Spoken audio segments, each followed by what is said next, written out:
The following may contain offensive language, adult humor, and or content that some viewers may find offensive. The views and opinions expressed by any one speaker does not explicitly or necessarily reflect or represent those of Mark Radulich or W2M Network. Please listen with caution, or don't listen at all.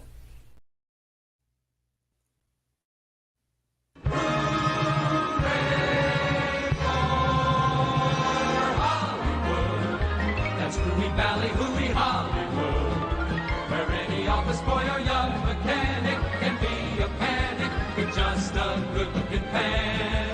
And any barmaid can be a star maid if she dances with or without a plan. Hooray for Hollywood, where you're terrific if you're even good.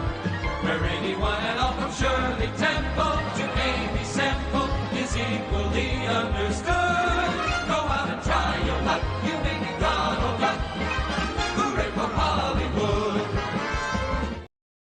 Ladies and gentlemen, boys and girls, children of all ages, you are listening to a Radulich Broadcasting premiere podcast, Damn You Hollywood. And here's your host. He wore blue velvet. Bluer than velvet was the night. Softer than satin was the light from the stars. Ladies and gentlemen, he wore blue velvet. Bluer than velvet was his eyes, warmer than May, his tender sighs. Love was ours. And I can still see blue velvet through Robert Winfree's tears. Ladies and gentlemen, next time do that in darker letters, please. I had a freaking pen, okay? I don't have access to a Sharpie right here. Next time, just make the sign ahead of time. You know you're going to end up using it. Hell. Yeah, I'm just going to have a nice little thing of note cards to pull up random signs from now on. We need to get you a stash of the Wile E. Coyote. Yeah. Yes. Yeah, if I'm going to do stuff like that, Alexis needs to be like, dingbat, corny. Anyway, ladies and gentlemen, he wore blue velvet. You know you've given me like way too many ideas now, right? He wore blue velvet. The love of my life, Robert Winfree. Mark, much as I appreciate when you re-delve into enjoying genuinely good movies and quality cinema, yes, it leads to awkwardness like this. For those of you who want to know why Mark decided to do that, he's been watching a little bit of the old Blue Velvet lately. So it's front of mind, and consequently, here we are. Sean and I are doing a director focus on David Lynch, and I've gotten as far as Mulholland Drive. Choice.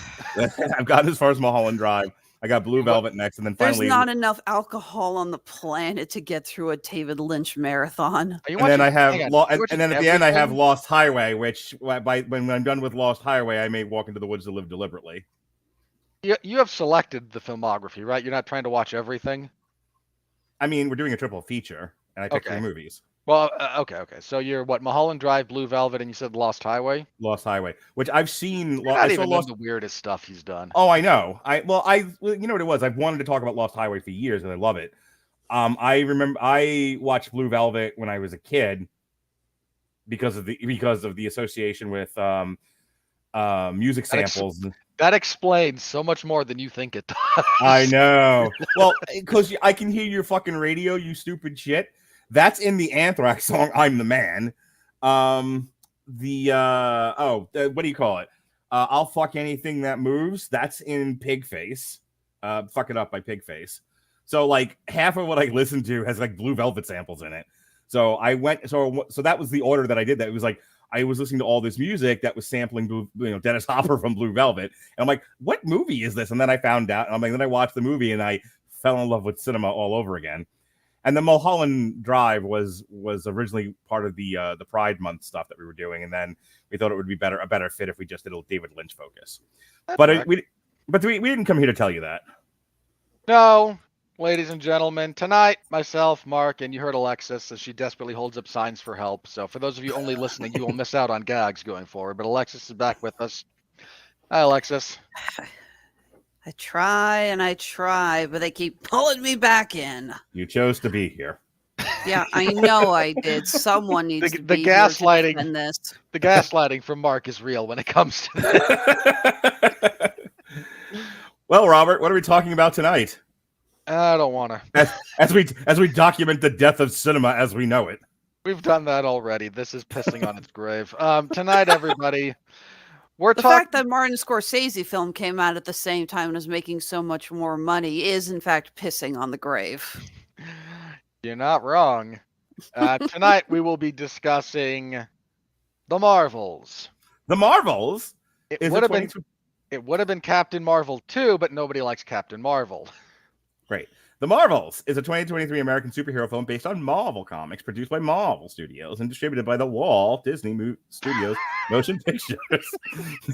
I had a stroke. It is the sequel to Captain Marvel, a continuation of the television miniseries Ms. Marvel, and the 33rd film in the Marvel Cinematic Universe, otherwise known as the MCU. The film was directed by Nia DaCosta of Candyman fame, who co-wrote the screenplay with Megan. In air quotes there. We reviewed that. Fame's in air quotes. Yes. And Elissa Karasik. Featuring the characters of Carol Danvers, Captain Marvel, Monica Rambeau, and Kamala Khan, Miss Marvel. It stars Brie Larson as Danvers, Teyonah Parris as Rambeau, and Iman Vellani as Khan, alongside Zawe Ashton, Gary Lewis, Park Seo-joon, Zenobia Shroff, Mohan Kapur. Please stop. Shroff Skip Shaikh, ahead. and Samuel Jackson. And lots of cats. And lots of cats. In the film, they team up Lots of and begin CGI. swapping places. No real cats. And begin swapping places with each other every time they use their powers. It premiered in Las Vegas, where the gambling is from, on November 7th, 2023. It was released in the U.S. on November 10th as part of Phase 5 of the MCU. And stop me if you've heard this one before.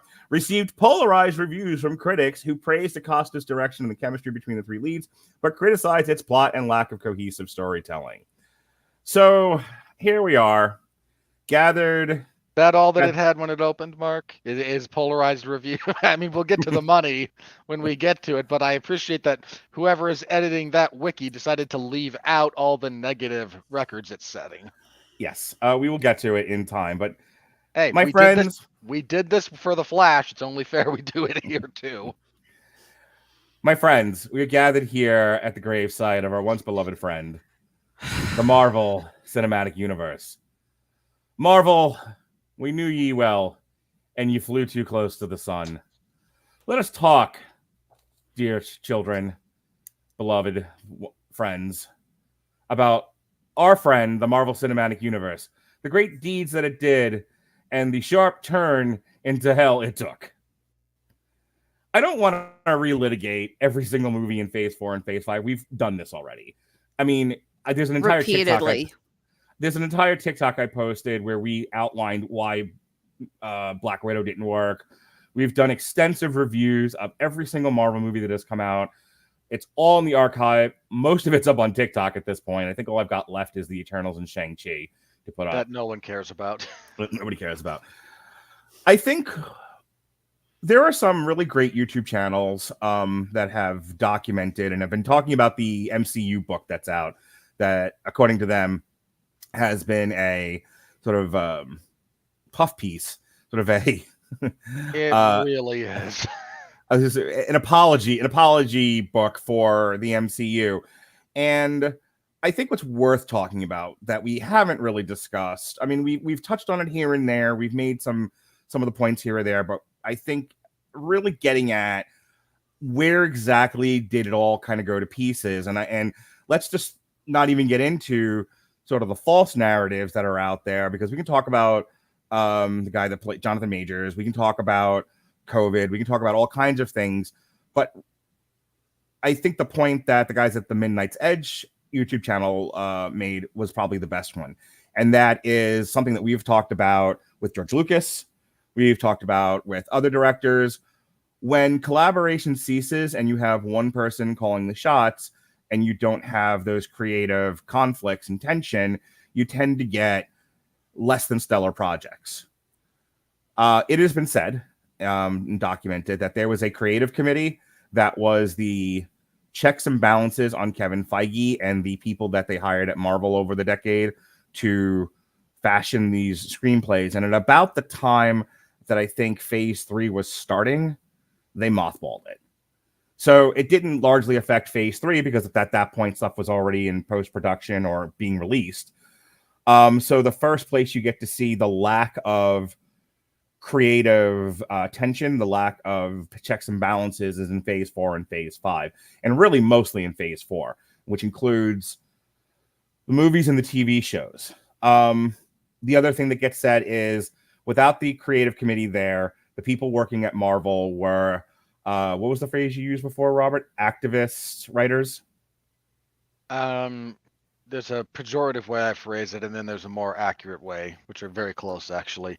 It's activists masquerading as writers. Activists masquerading as writers. So there was a socio-political agenda being pushed through the Marvel movies that permeated both the movies and the TV shows and sort of the overall storytelling philosophy. As a minor aside, we're talking about the MCU specifically. For anyone out there saying, but what about X, Y, and Z? We're happy to admit this is an industry-wide issue. Yeah. But we're only talking about the MCU at the moment, so that's why we're limiting our focus. So for the people who are new to this, people are going to see this on TikTok. There's a reason why I'm laying this out, and I can see, like I'm getting to the point where we can open this up for discussion, but people need background. People are not us and are like nerdy and follow the granular points of these things. So anyway, so you have these activist writers, you have this activist agenda. It gets enacted and seen on screen in Phase 4 and on TV and Disney Plus during Phase 4. And slowly but surely, they lost their audience.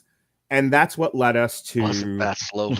it took... Look, it from Endgame to now, where Endgame makes $2 billion and the Marvels makes $150 in its opening weekend. It's like the lowest Marvel movie ever or some shit. We'll go into it. Bear in mind, for the record, if it's north of 100, that's 100 worldwide. I think domestically it only did 60, 70. Yeah, it was some ridiculously small amount. It was like lower than was it about on par with The Flash? Something like that. We can look in a minute. We'll but from 2020 to almost the end of 2023, where we are right now, lost something to the effect of 70% of its audience. Yeah. That bears some discussion. And I'm going to throw it over to you, Alexis. I threw a lot out there. I don't think there's debate over the lack of creative control over Kevin Feige and the allowance of a social agenda where they didn't need to be any was pretty much what wrecked this franchise. Possibly. Admittedly, it's kind of hard to say. I feel that part of the problem is also the desperation to capture lightning in a bottle twice instead of trying to figure out, okay, what's something new that we can try to replicate the success without replicating the style. Phase 1 through 3 of the MCU, the Infinity Saga, is this. I'm just gonna say this: that those movies and that saga will be taught in film school in later years. The way they actually planned it out and planned something that big and made it work. They were able to make it work to world record amount. There's an important point about that, because I agree with you, but if we don't say this, you're missing a huge element of this.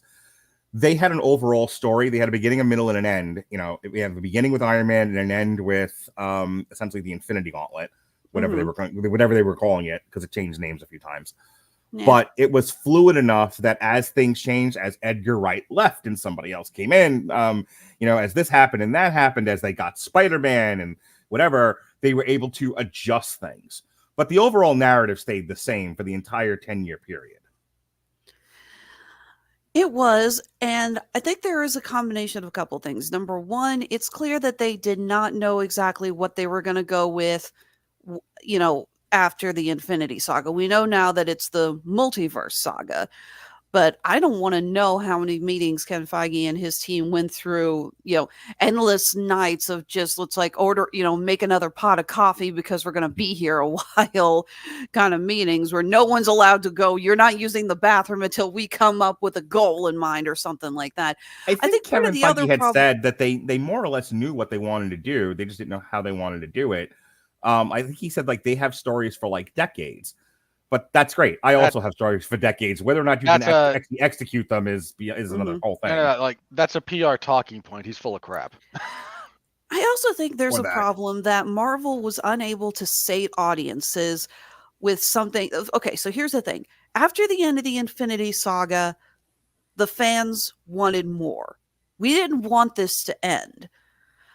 But I don't think Feige had the grounds really ready for something that could either take off and get going with the second saga, or something to placate us and make us happy enough until they actually got that new saga going. I think they essentially said, oh God, the fans are being, really demanding. Well, okay, let's just throw what we got at them, do this, and this while we try to figure something out. And eventually we're all going, it's like, yeah, we get that you're throwing bull crap at us because you don't know what you're doing right now. Right. So I'll tell you. And again, I feel like they should have had. Part of me wonders if Feige actually expected the fans to want more right after the Infinity War ended. Part of me wonders. I don't know how much of that. I don't know how much of that was him even looking at the fans. I think there was a lot of mandate by Disney going, "We have a golden goose here. Keep the shit going." This there's the other thing. I bet Disney was also right in saying, okay, now quick, make more. I sometimes wonder how much they actually had planned after the end of Endgame. I wonder if part of them was saying, like, okay, saga's over. Let's go do something else. But yeah, the fans, Disney, shareholders demanding more. I feel like they were scrambling to throw together what they could. All right, Robert, I know you've been chomping at the bit here. I think there's sort of a macro argument of, they took the reins off of Feige and his crew, and they went all, in with some of what you and I were talking about before the show started, the post Me Too social agenda stuff. But there's also, I think, an argument to be made of this company had nothing but bad luck. From Jonathan Majors to the death of Chadwick Boseman to COVID, it was one fucking thing after another. I'm not going to pretend that there weren't externalities. That's certainly been a problem for them. Seriously, the whole thing with Jonathan Majors, talk about a freaking sucker punch. Yeah. I mean, not just that, but I know a lot of other movie studios that were lining up to get him. He was hot shit after Creed 3. For those unaware, because we've talked before, there was some stuff related to a physical altercation he had with some kind of significant other in New York. Turns out, now there's stuff pending from places in the UK as well. Yeah. And again, it sucks because he was on top of the world, making tons of movies, tons of TV shows, and we all thought he was going to be the next big thing. Here's your sports analogy: you're the New York Jets, and you recruit what's his face, the Christian from Florida that everyone. Damn it, help me. Look at me. I don't watch football. I know. The Gator. I'm a freaking pop culture junkie who works for you, Mark. Why in God's name would you think I was talking to Robert? You want me to bail you out? Anyway, you're the New York Jets, and you draft the latest in quarterback free agents. He takes the field. He literally steps on the field and breaks his leg. Like, oh fuck, he's out for the entire season. Wasn't it Aaron? Something Aaron? No. Hang on, no. You're thinking of Aaron Rodgers, who went there recently, who suffered an Achilles injury and might be back soon, but that's iffy. Move into your thing here. I'm just gonna look it up. Okay, the one I always remember personally is Johnny Manziel, who bombed out of the Cleveland Browns. I know the guy you're thinking of, but I can't remember his name. Yeah. But to the point about like what could Marvel have done, maybe what could they have done differently, like what happened here,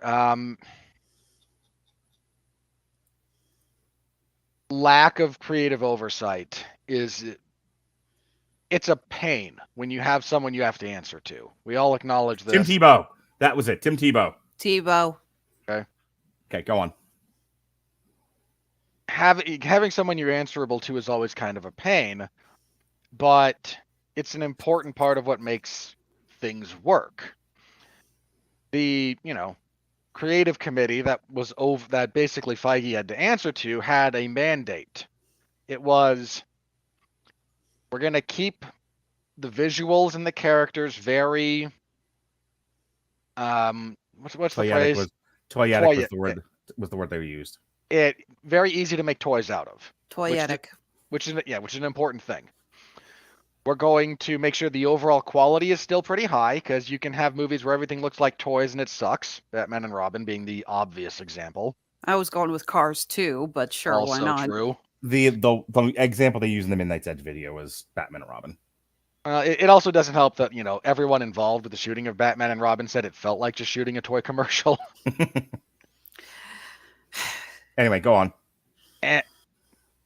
And enough connectivity to kind of, keep things, to make people want to see the next thing if you saw the other thing. And that's a relatively simple mandate, and that's kind of the beauty of an appropriate amount of oversight. It keeps you on the rails, but, it'll let you switch tracks. And when you take that away, you tend not to get the necessary feedback in real time. You only get it after the fact. You think you've made something good. We're making good decisions. We'll do a Black Widow movie. Well, I was going to say, I think the most obvious example is Eternals. Again, don't want to have that. I don't want to relitigate that. But imagine... $1,000,000%. But here's my elevator... here's my elevator pitch for the Eternals. Let's get Academy Award-winning director Chloe Zhao to film this beautiful movie about these, cosmic superhero team, and she'll make a prestige superhero film. It'll be fantastic, and it ends up being what it is. To where hang on. The reality of that is, if you want to make that pitch, what you need in response is, okay, you gotta, but show us all the character designs, show us all the costuming, right? Show us who you're hiring. And, if you don't have that kind of appropriate control, you get a giant nothing burger. And that's largely Edgar what Wright walked off. Edgar Wright walked off the original Ant-Man because they wouldn't let Edgar Wright, who most of us love. Most people who watch Edgar Wright movies think he's like one of the best directors out there. His movies are generally well received, and they wouldn't let Edgar Wright do what he wanted to do. On the opposite side, but the same fucking story. Taika Waititi. No, I was thinking Love and Ragnarok. Age of Ultron. Age of Ultron director. Age of Ultron. Abrams? Thank you. Joss Whedon. The exact opposite problem, but the same story of I want to go and make my own Age of Ultron movie. I want to do XYZ, and they're like, no, you have to do this. And even he walks away. And he's got like a tenth of the talent of Edgar Wright. And if you want to throw Taika Waititi in there, yeah. So you have, so compare Ragnarok to Love and Thunder, where you have Taika Waititi under the tight reins of the Marvel Control Unit, and then without the reins, what he ends up doing, and it's like, and we get Love and Thunder. Yeah, you get a movie and a process so bad that Chris Hemsworth has openly said, "I'm not coming back if I'm working for him." Right. So, go ahead, Robert. I'm looking forward to Next Goal Wins getting up for so many nominations next year and just watching Robert crawl out of his I don't skin. care. I genuinely don't care. Look, the guy's won an Oscar for Jojo Rabbit, whatever. Okay. I've heard it's good. Continue good your for point. Speaking of keeping this on the rails. Yeah, it's a really nice example. Like, they lost appropriate oversight. They wound up way too echo-chambered. Yep. If you talk, and echo chambering in the creative space is very dangerous, especially with this much money. That's how you get Batman Returns. Here, I'm gonna throw an example out there. One of the things I'm gonna pat ourselves on the back, and and maybe this is delusional, maybe it's not, but one of the things I like about our group of podcasters, such as we are, is I will scream and yell at you when I think you're wrong. No, we have enough diverse voices on here. We have sort of middle of the road voices. We have far one way voices, far another way voices, and there's a lot. And if nothing else, what you're going to get from any one of our podcasts is an example of debate, of appropriate debate and discussion, as opposed to, say, Drinkers Chasers, where it's six guys saying all the same exact same thing, or Toxic Femininity, where it's 3 girls all saying the exact same thing, or whatever the Midnight's Edge podcast is, where it's 4 to 6 guys all the fuck saying the same goddamn thing. That's the accent was that in the Midnight's Edge, by the way? He's Norwegian. Yeah, Scandinavian of some variety. I can't remember if it's Swedish or Norwegian. Okay, the video you sent us for homework, I started watching. Yeah. I'm like, what the hell accent is that? Yeah, Andres actually gets a little getting used to. My point being is that the long tail of compartmentalization that has happened over the 20-odd years of having the internet is everyone kind of finds their tribe. They find their thoughts coming out of another person's mouth, and then they are bonded for life in love and marriage. And then that's it. Nobody fucking talks to anyone else. So you assume that everyone that you're talking to is thinking the exact same thing you are. Then you're awfully surprised when that's not the case. Whereas here, we have so many people different screaming and yelling. We're like a Japanese fucking Senate. But I think it makes for a sharpening of people's ability to communicate and express ideas. You two are much different now than you were when you first started with me, and I would like to think it's because you've had to defend your fucking positions or get run the fuck over on any one of my podcasts. Having been run over on one of your podcasts more than once, yes. Is that Deadpool over there? Coming around the corner, because time is a flat circle. But when I say they got creatively echo chambered, I guarantee you, if you talk with anyone who worked on any of these projects that have done horribly, they wouldn't say they made a bad movie. I mean, it's not one of the MCU projects, but apparently everyone over at Warner Brothers was shocked and appalled that The Flash bombed. Like, they thought they made something great. Right. No, you didn't. You really didn't.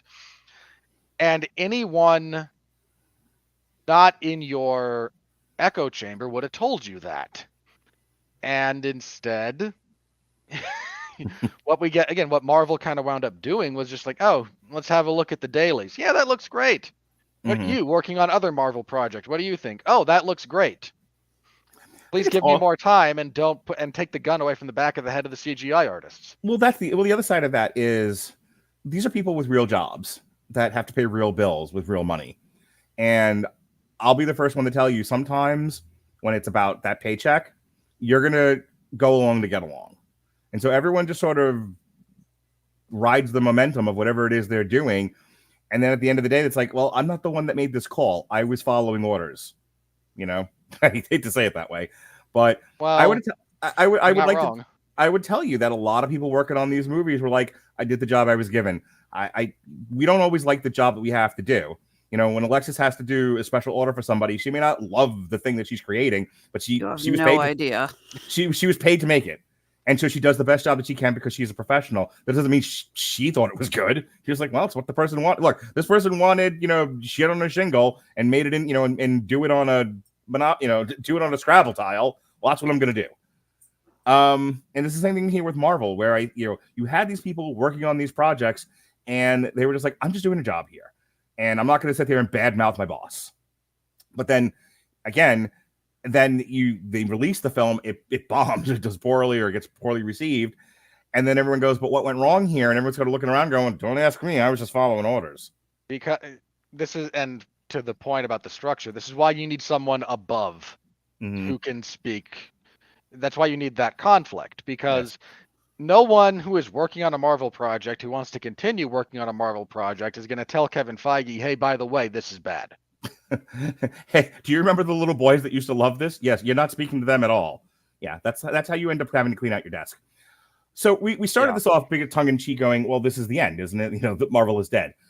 And I'm being somewhat tongue-in-cheek. Marvel, just so people understand what this whole segment's been about, for a variety of reasons, not the least of which was the SAG strike, but also because it's since 2021, they have not had aside from Guardians of the Galaxy, they have not had and even that one, there was an argument where it underperformed. There's two. That and Doctor Strange, both of which underperformed. but they were not bombed. Doctor Strange didn't underperform, really. Yes, it did. That was another one that was supposed to make $1 billion. Well, they expected it to. It got relatively close. Here's if I'm gonna look at what has happened in like phases 4 and 5 thus far. If I'm personally gonna kind of graph out like what happened, some of this is not the fault of Disney executive. Like Alexis mentioned, they've had some catastrophic bad luck that was outside of their. Nope, they didn't cause the pandemic. To the extent that China owns Disney, I suppose maybe. But... Oh my God! I think we could all agree Wakanda Forever was just a catastrophe that frankly, there was no saving. There might have been. This is the problem to the scheduling. This is the film equivalent of Owen Hart falling from the ceiling in Kansas City. What are you supposed to do? Do we cancel the show? Do we keep going? Do we, what? Do we just go to the next match? What are we supposed to do? Hang on. You're not wrong, but if Wakanda Forever came out when it was supposed to come out, I could see the argument for not recasting the role. It was very soon relative to the passing of Chadwick Boseman. That was the official line from Feige. He said that if they'd recast it, they would have had to do it like before his freaking funeral.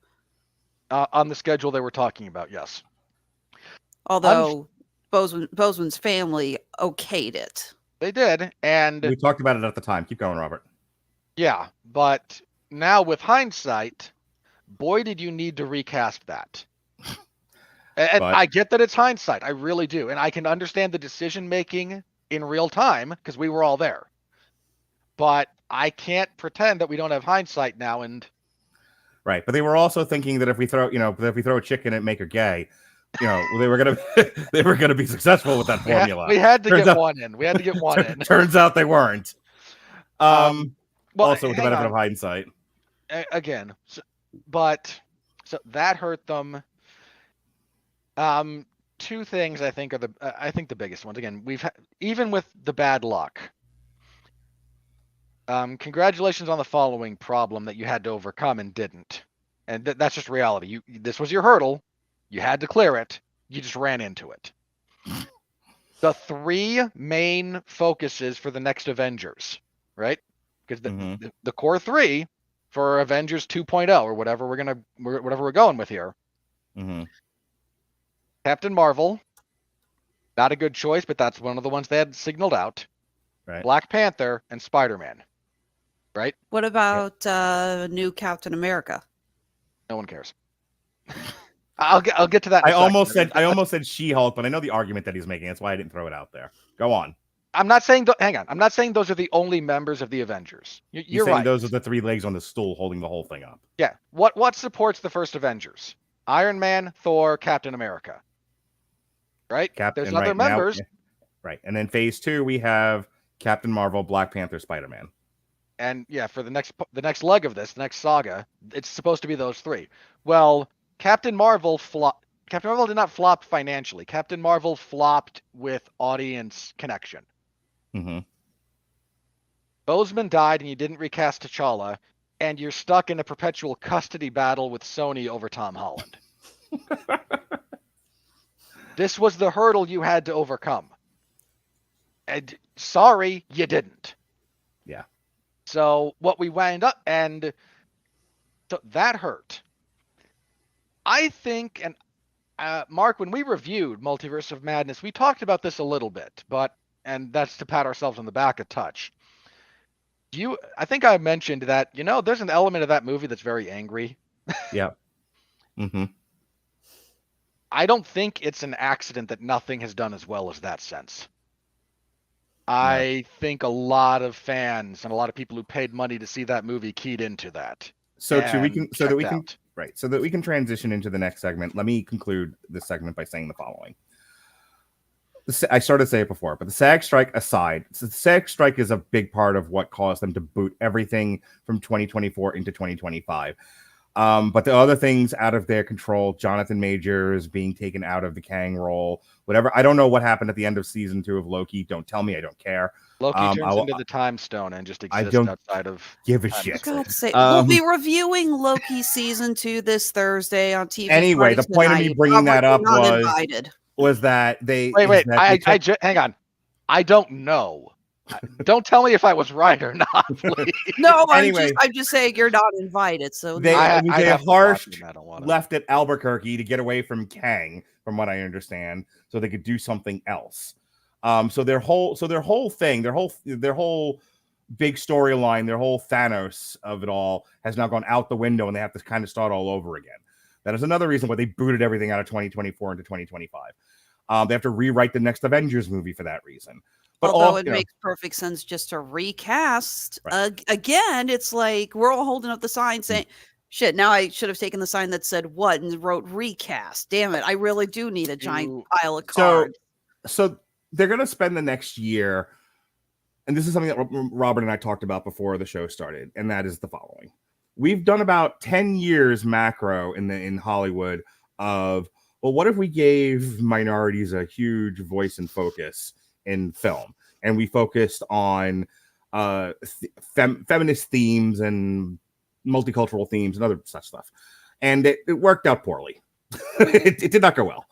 And now enough stuff has failed for a long enough period of time that even the most vocal crybaby has no leg to stand on, with any adult executive in the room going, "You had your way for the longest time. Not a single thing has succeeded. Go home. Go work on Velma. Where we now have to move on and do something. Why do you have to bring that shit pile up to make a point that?" And I said this to Robert. I said a reasonable executive hears someone go, "But what about the women?" And they go, "Okay, well, let's give the women a shot." I don't want to be I don't want to look back. I don't want for people to look back on me in history and go, "This was a guy who had an opportunity to do something for minorities and chose not to." So they gave it a shot. They gave it the old college try. It's been nothing but Hollywood has now got more potholes in it than Baghdad the day after the war. We're done here. No reasonable adult will allow this to continue. This is about making money, and they aren't. So they need a year minus Deadpool to retool, refigure, rebuild. What is the Seth Rollins line? Something No rebuild. Seth Rollins. Oh my, I hate you. Rebuild, relapse, retard, whatever. They have to go back and sort of start all over again. So what was going to be the second half, I think, of Phase 5 has got to now be redone. And that's Captain America for Thunderbolts and Blade. They have to rewrite the Avengers. Blade off the fucking ground. They have to rewrite the Avengers movie, and then they have to eventually figure out what Fantastic Four is going to be, which has now had more rewrites and retools than the Barbie movie. And that was in development hell for well over a decade. I'm actually glad they haven't announced the cast. At this point, we'd probably have all the actors saying, "Screw this, I'm out of here." Screw you guys, I'm going home. I'm going home. Before we move on, very briefly to that point. Mm-hmm. Yeah, you've got Deadpool coming out in 2024, which I'm sure will be, to one degree or another, successful. I don't know exactly where that's going to fall on that, but it's it'll got be Hugh successful. Jackman wearing the classic Wolverine costume. The fans are going to come out in droves. Here's a more sober projection. If the story is solid, then the rest of the stuff she's talking about will carry it over the finish line. But they have to have an effective trailer. They have to market it well. It has to grab people's attention. And then opening weekend, if that story isn't a winner for the most vocal, most angry of the fan base. So essentially, if Deadpool doesn't appear to boys 13 to 40, it fails. And for the record, that's the only demographic that Deadpool has ever appealed to as a character, should ever appeal to as a character. Right. If they do this is Deadpool for girls, we're done here. I'm like, that's the end. Oh, come on. We all know every time we've seen Deadpool in theaters, we've seen some parents who brought their little children in because the kid said, no, it's fine, we swear. And about 10 minutes in, they are regretting all life's decisions, including the decision to procreate. About 50% of those parents were just like, shit, what did I do here? And the other 50% was like, if this makes you happy, just shut the fuck up for 2 hours. I still remember going to see the Grindhouse movie, and this woman came in, I'm assuming grandmother, with 3 little kids. Not the oldest, could have been older than 10. And halfway through the Machete trailer, she walked them out. She didn't even get to the actual movie. It's like the minute you got Machete making out with the blonde and the redhead, it's like, nope, we out. Good call. All right, so that being Grindhouse, said, much as I enjoyed it, not for the small children. So look, not everyone. In other news, water wet in the sky is. Not everybody knows when. Not everyone pays attention to what's going on in the movie. Sometimes you just want to take your grandchildren away for 2 hours and get them out of the house. Point being, then you go and you see Danny Trejo making out with 2 naked chicks. The body of Marvel is dead. It's in the ground. We're done here. What we see next is going to be the brand new, all exciting Marvel, and if they have any smarts at all, it'll look a lot like Marvel did in 2009. When did Iron Man come out? Like that. 8, I think. Yeah, 8 or 9. Hang on, wikiing it. Well, so that's what I mean by when we say like we're giving a eulogy for Marvel. The Marvel that we have come to know that rose to great heights with Endgame and great levels of hell with the Marvels is gone. 2008, I was right. Thank you. It's never coming back if they're smart. And what we're going to see next is a brand new Marvel that, if they have any common sense, will go back to being the toyetic, storyline-driven, appealing to males product that it should have been all of this time. The experimentation with other sociopolitical agendas, miserable failure. Nobody with any common sense is going to disagree with what I just said. Only if people, I may, I'm sorry, go ahead. But there is an addendum I want to add on to that when you're done. Only people whose whole personal identity is tied to their socio-political beliefs would disagree, and those people don't count. Go ahead, Alexis. Say your thing, and then Robert, hit the plot synopsis.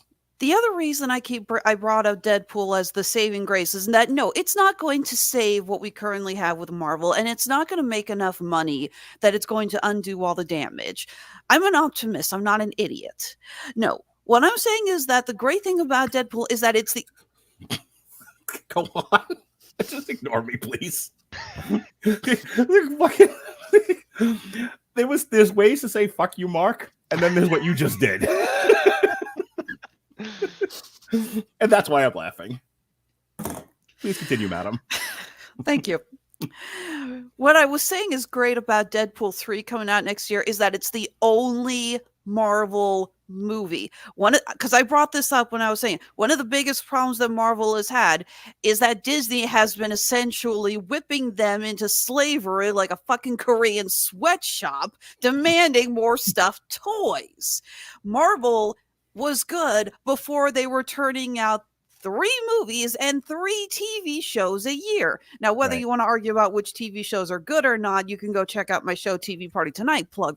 I've reviewed every single Marvel TV show at this point. Her show, she says. Her show. Mark, you may have founded that, but you gave it to her. It's not yours anymore. I still do it. Unlike Captain the America Shield.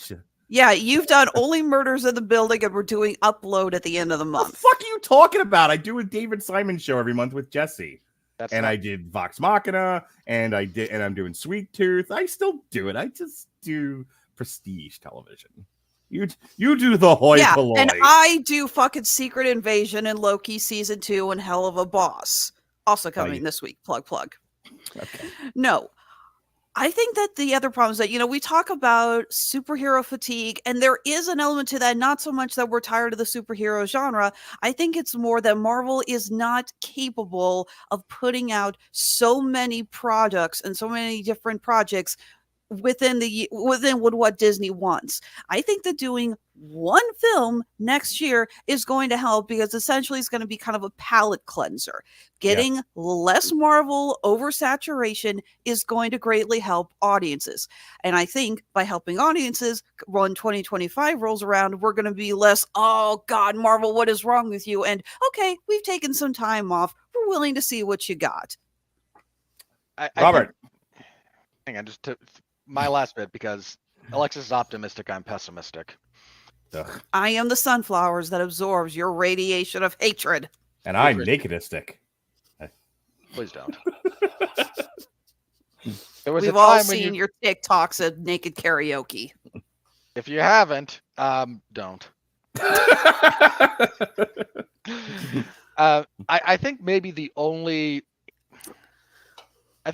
biggest problem they're going to have after Deadpool, because I think you're right. I think taking basically a year off is a good thing. Mm-hmm. The next 3 movies that we know of they're going to be hard sells. That's you don't have the same relationship with the audience that you did before. So Captain America 4, when a giant chunk of your audience didn't even watch Falcon and Winter Soldier, is going to be a harder sell. No one knows or cares about the Thunderbolts. That is a title with no penetration outside of the nichest of comic book markets. I'm so pissed off that Hawkeye won't be involved with that. He was the leader of the Thunderbolts in the books. It was one of his best roles. It's not their fault that Jeremy Renner got run over by a snowcat. Nerds. Look, I'm not asking for the Great Lakes I think the bigger point to make with Thunderbolt is it's a collection of fucking sidekicks that nobody cares about that Marvel forced down everyone's throat. Hey, come on. We're getting Harrison Ford as Red Hulk. Look. Oh my God. Hang on. No. The problem is, Mark's not wrong. If you look at that lineup, 80% of them are from the TV shows. Yeah, 80. I think it's the entire. Okay, what Ghost is from the. Hang on, let's do this, okay? No, wait. William. No. Thunderbolt Ross is from the movies too. Hang on. No. There's 2 characters that are from the movies. I don't count Ross because we had to recast him. Ghost and the Abomination. Fine, I'll give you that. Ghost, no, Abomination doesn't count. Technically, Black Widow's a movie, so Yelena Belova being part of it, right? She did have a stronger presence, I would say, in the Hawkeye TV series, but that's just because the Black Widow movie is the most forgettable piece of crap. And I stand that it's way more forgettable than the Marvels is. Because when we get to the craft, I will stand on that podium. So the problem with the Thunderbolts movies is it's a lizard brain movie. In the lizard brain, it goes as follows. Well, if we introduce character and then gather all character and put them in team movie make $1 billion. It neglects the finer points of what made the Avengers work and just does lizard brain.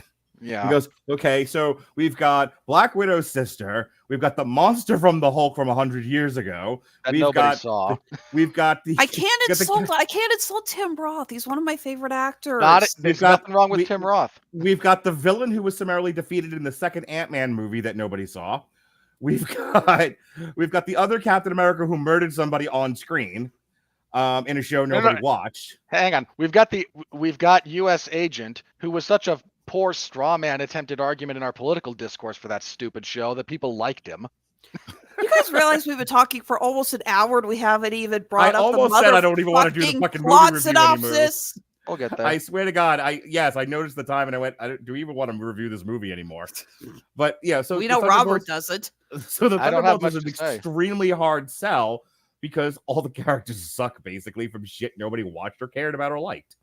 And then we have Blade, which at this point, I'm pretty sure. Which at this point, I think if I submit a screenplay, my Blade movie would get made. Well, not only that, you've got like this game of chicken between Mahershala Ali, who has a vision for the character, and the people in charge of Blade. Like, which of us is going to quit first because our visions are utterly incompatible? Don't lose Mahershala Ali, okay? I really want him as Blade. We all do. So do most thinking people, but then you hear that there's screen treatments for this floating around that have him as basically the third lead. Plot synopsis, go. Just saying. That's the state of Marvel, and that's what they have to 50 fix. words or less. Go. So, the Marvels. Now, Alexis, I have a gimmick. Hang on, no. I have a gimmick for this. I know what happens in all the Marvel TV shows. Whether I've watched them or not, I kept up on what happened.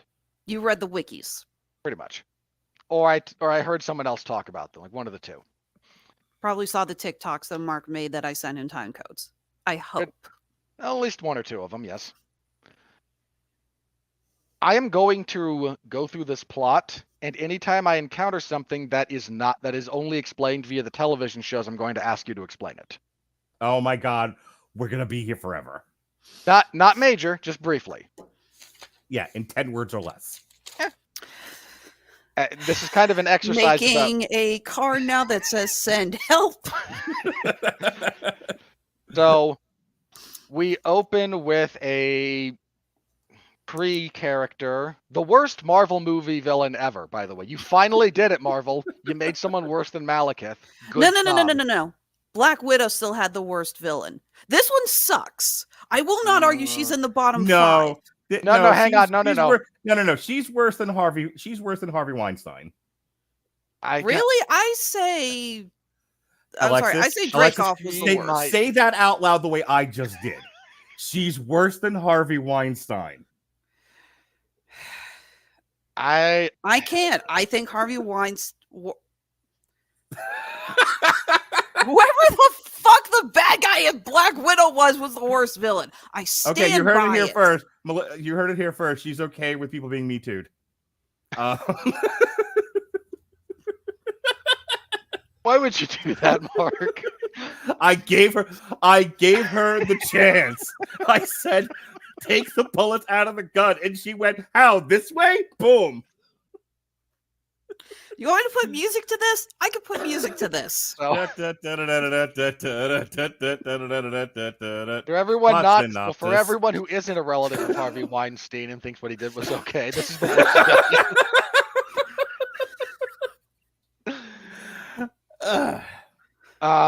Alexis, let me lead this dance. No, and Alexis starts breakdancing, and then a piano falls on her. So we meet this weird Cree woman, D's nuts, I think. I've been sitting on that forever. I just needed to pop Mark. As soon as I heard the name Dar Ben, I went, I know what I'm doing, and I know Mark's gonna pop. Yeah, so the wizard, D's nuts, go on. So Tom Hiddleston's wife,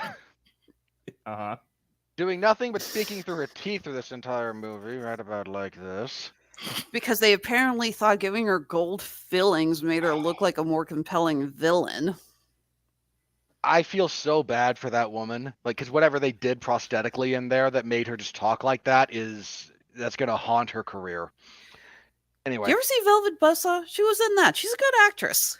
I might have. Marvel destroying more actors' careers than George Lucas. Yeah. Keep no, going. seriously, Velvet Buzzsaw, Netflix film with Jake Gyllenhaal. Good movie. No. I get that one confused with Gunpowder Milkshake. Oh, okay. Just because the names, the titles. Yeah, exactly. I can get that. Yeah. I would much rather talk about Gunpowder Milkshake. I'm sure you would. I'd much rather talk about Velvet Buzzsaw. I'm sure you would.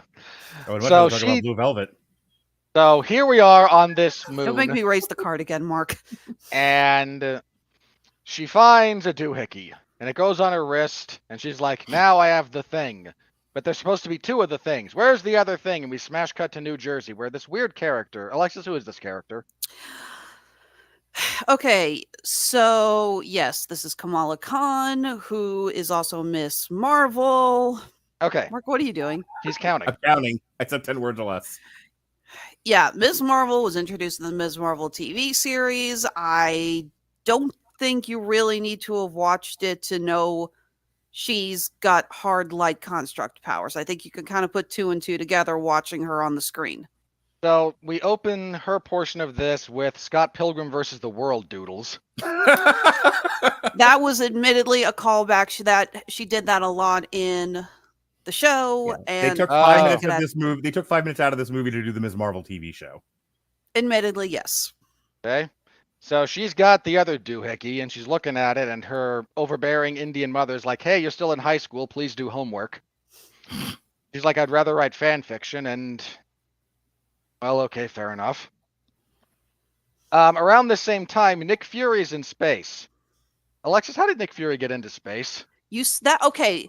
You did not need to see Secret Invasion. If you saw the end of Spider-Man Far From Home, I had to remember which one it was, you would remember he was in space. Secret Invasion added zilch to the fucking plot. Go check out my review of it with Jesse Starcher. When did Nick and Fury, David Wright. When did Nick Fury turn into a useless bag of crap? After Avengers Infinity War, Infinity Stone, Infinity Mitt. So before or after he got blipped? Right before he got blipped. Yeah, that tracks. So Nick Fury and Monica Rambeau. Alexis, who is Monica Rambeau?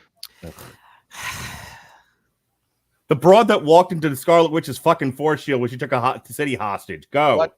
Okay, whoa. Stop. You lost me. The Scarlet Witch took a city hostage? I'm going to kill you, Robert. I'm going to take you and throw you into that volcano like I've been promising to do for 3 fucking years. Yes, in the show WandaVision, Monica Rambeau walked into a force field and got powers. Right. TV that nobody saw. Okay.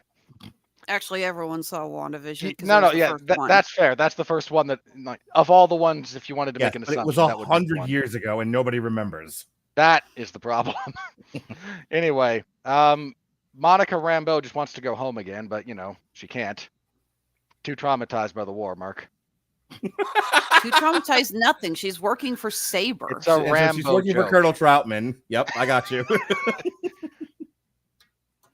So she's working for Saber because we can't just say sword.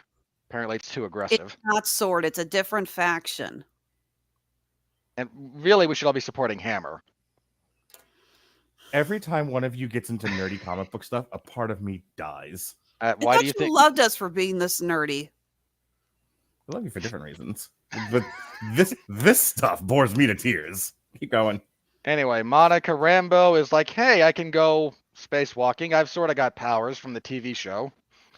And she approaches a doohickey around the same time. Nick Fury calls Captain Marvel, who's out in space, slumming in her single apartment, being a strong, independent woman who don't need no man. With her cat. Look, every strong single woman who don't need no man has at least one cat and never cleans their apartment. Facts can confirm. That tracks.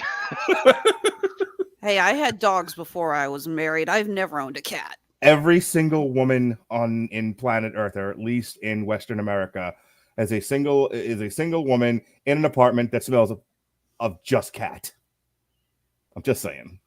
Eddie, I think you've been insulted. I may be projecting. Keep going. You may be projecting, but you're not wrong. Oh, great. Now you both insulted Eddie. Way to go. Oh, no, Eddie's awesome. Oh, no, I've insulted far more than Eddie. For those of you not good at picking up on subtext, Mark is referencing his life. Anyway, she approaches. If you recall from the Guardians of the Galaxy movie, they had those gate things they'd go through to make interstellar travel a lot quicker. They're basically wormholes that act as portals. So there's a lot of these, all throughout, sprinkled throughout the universe. Now there's one right outside Earth. Good idea. And Captain Marvel goes to look at one, and Monica Rambeau goes to look at one, and for some reason, Kamala Khan's doohickey reacts. And right about this same time, Lady Who Can't Talk touches her little doohickey, and her doohickey and Kamala Khan's doohickey go off right at the same time that Captain Marvel and Captain Rambeau are touching the other doohickey. And something happens to connect all of their powers, and they all do the jump around, jump, jump. Yeah, their powers become quantum entangled because quantum is our excuse for anything in these movies these days. Yes, and so what proceeds to happen next is Freaky Friday. Pretty much. Everyone starts switching places, except with their clothes, except with the spacesuit from Monica Rambeau, because we just make this stuff up as we go along. Well, we don't want Kamala Khan to asphyxiate. Swear so to anyway- God, Robert.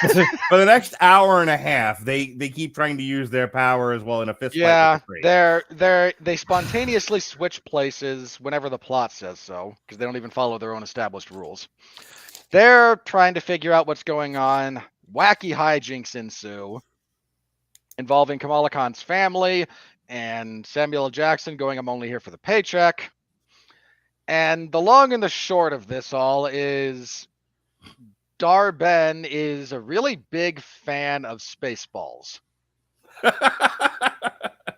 combination to the lock is 1, 2, 3, 4, 5. It's amazing. I have the same combination on my luggage. So the first thing she does is she shows up on this planet where all the Skrull have tried to relocate, and she says, "I've brought Mega Maid, and she's going to suck." Oh my god, she's gone from suck to blow. We do not go to blow in this movie. Too easy. It really is. I like that And- you looked up to see if one of us was gonna do it. It was like, eh? And there's a fight, but because this is only the beginning of the movie, the villain has to win. So Dar-Ben opens a portal and sucks the atmosphere from this place over into Hala.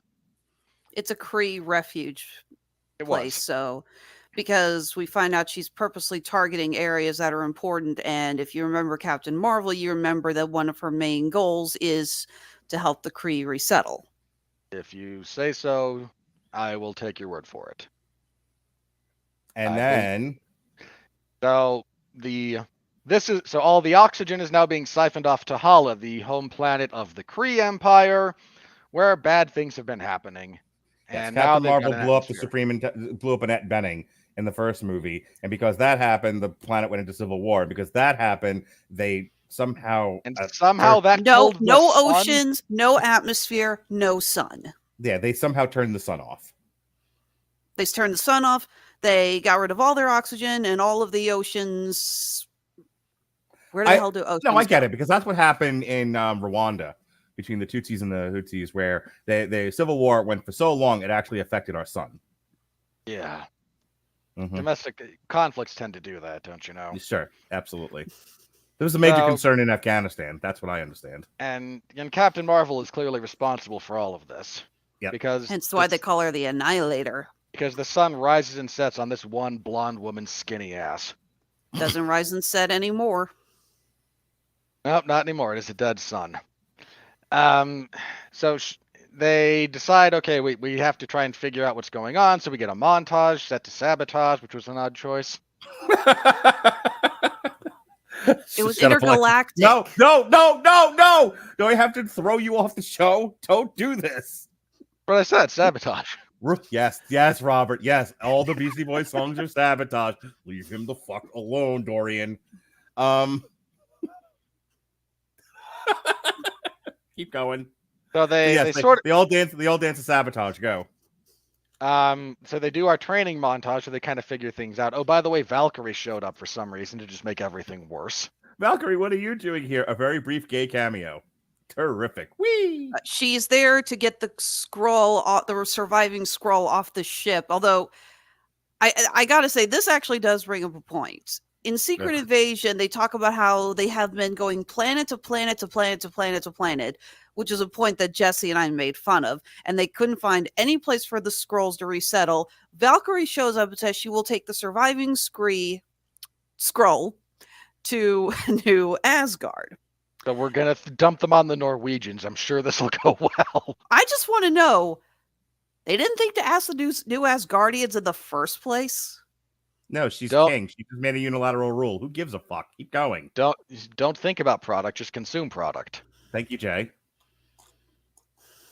So Valkyrie shows up very briefly to make everything worse, and we get our training montage, and they decide, oh, there's this one planet that's like 99.6% water, and since they need water, this is where they'll do it. And also because technically Captain Marvel has a political marriage to some figure of quasi-importance here. And they do a lot of telling and not a lot of showing. And then the worst part of this entire godforsaken movie happens. Unless you're a tween girl who likes musicals. They arrive on this planet, and this planet communicates via song. It's awesome. It's essentially a mini Bollywood musical. For the record, it is not a full song and dance sequence because everyone's talking over it. So it's not like sitting through, the worst 10 minutes of Hamilton. Well, any 10 minutes is the worst 10 minutes of Hamilton, but Oh, fuck Please off. don't. Anyway, so they go to the world where Hammerstein and Baldwin live, and they're doing a musical, and cats come out and give you a lap dance. Keep going. they go to the musical place, and they don't understand unless you sing, which is the dumbest thing in the world because they're actually singing in English. What a missed opportunity that was, by the way. Because they immediately abandoned the. I didn't want to get into the craft stuff now, but what I loved and hated about that entire sequence was what a gag. They can't understand you unless you sing. Having to then force them to sing would have been fantastic. Oh, if they had one of them rapping, it would have been even better. I do love the line when the prince starts talking and she goes, "Oh, he can understand." She goes, "Yeah, he's bilingual." That made me laugh. It's a funny line, but it's also cheap because then it got him out of the gag. Years ago, when Buffy the Vampire Slayer had their episode where they all had to sing, it worked. Okay, well, I wasn't a teen girl, so I never watched Buffy the Vampire Slayer. This was funny to me. And my daughter was bouncing in her seat, but she's also excited for Mean Girls the musical. The point is, this was yet another example of Marvel being half pregnant with a funny idea. So they show up, they talk, the Kree show up, they lose the next fight because we're not ready. My brother is entirely correct, by the way. Someone read Brandon Sanderson and went, "This is amazing, but we don't know how to do this random. So go random bullshit." What he's referencing is there's an entire race of creatures in one of Brandon Sanderson's epic fantasy series that communicate via song, and it's how they convey emotion is which rhythm they speak to and with. There was an episode of, and don't argue with me about this. It's if you don't like it, yell at my podcast that I did with David. But there was an episode of season 2 of Strange New Worlds where like some sort of airborne virus radiation doohickey makes everybody start singing and dancing, and it's the only way they can communicate with each other. So that was the interpretive dance. Yeah, that whole episode is Star Trek the musical, and it's the best episode of the season. If you're not a Star Trek fan, if you're not a Star Trek fan, it was fantastic, and it was it handled that concept of what if we did a musical better than this movie even thought it could. Keep going. So, because we're only at the second fight instead of the final fight, the bad guy wins again. And now the oceans are dumped onto Hala, which is starting to regain some of itself. We never actually find out what happened to the planet that was 99.3% ocean if they had to lose what I'm consider would probably be a decent amount, but not the entire thing of ocean. Yeah, if there was a second, it'll be fine. The water will grow back. Yeah. I don't know. I would like to. That actually is an interesting minor craft thing. There's currently a statue in the middle of the fucking Asia Pacific Ocean or whatever on Earth that nobody bothers to reference. It's Marvel. Who gives a fuck? He's not wrong. He isn't. So now we're stuck still trying to figure out what's going on. Our heroes recapitulate and figure out a few things and decide, if they need a son, she's been targeting things that will make Carol Danvers feel sad, allegedly. So how about our son? And all right, we got to go back to Earth. So we go to Earth, and around this time, Nick Fury has a subplot with a pregnant cat. It is awful. It's the best part of the movie. Goose the Flurkin. Unknown to anyone else on this ship, Flurkins apparently reproduced by laying really gross, bulbous pink eggs. So they see all these little pink eggs. They're hairless tribbles. They are hairless. They really are. They're hairless tribbles. So they're all over the ship. No one knows what the hell they are until one of them hatches, and an adorable little Siamese kitty comes out. And I just wanted to be in the writing room for that. Because here we are, a bunch of angry lesbian women writing this fucking movie, and they're like, what else do we like? Well, we like Starbucks, and we like murder documentaries, and we like cats. Okay, well, there was a cat in the first Captain Marvel movie. What if we double down to so many cats? Well, what are we gonna do with them? I don't know. Don't they like eat things and then spit them back out later? Yeah. Well, then we'll create a situation where we have to transport people off a exploding space station. But it'll be adorable because it'll be with a herd of cats. And then Andrew Lloyd Webber playing in the background, right? And then we can do a really funny line like we're literally herding cats. Brie Larson, in the most personal moment of this woman's entire acting career, goes "Hey, kitty, kitty," and runs after the cat. Attention personnel, stop running and let the flurkins eat you. You know what's fun about this show, since we've been doing video for the last few years, is whenever I see Robert's soul die just a little bit. And I literally saw what part of Robert's soul ascend to heaven. It was fascinating. Yeah. Yeah. So there's a subplot with cats that I don't know if it's the best thing in this movie, but if it is, boy, is that damning with faint praise. Come on, I don't care. It was funny. It was an interesting idea. And again, the fact that they are playing was okay. I actually can't remember the name of every song from Cats. Is it Memory? I think was the song. I've never seen Cats. I've seen it. Well, I've seen it on stage. I didn't sit through the piece of shit movie. I've never. But either way, the fact that okay. Credit to a very tongue-in-cheek moment with them using that song in the background. Okay, it was funny. Sure. If there's a reference out there to be had that I didn't get that made it funny, fair play. If you enjoyed it, did you not recognize? I was gonna say, I'm assuming you didn't recognize the song when they played it in the background. Literally never heard a single piece of music from Cats under. Oh, Memories is great. It was. That was saying, Mark. You know, that was Memory that was playing in the background. And I was laughing my ass off because I've seen both the musical and the movie. Thank you. I was trying to say, it's like you got to tongue-in-cheek moments like that always make me laugh. Okay. Yes, I was laughing hard at that. But again, if you don't know that that's from Cats as they're chasing cats, it's a bit of lost humor. Finish up. Clearly. So our trio go to fight Dar-Benn again. And they talk for a minute, and Monica looks at Captain Marvel and goes, wait, you could just restart their sun because you're all-powerful, godlike being. Why didn't you just do that? And she goes, well, in the comics, she kind of is.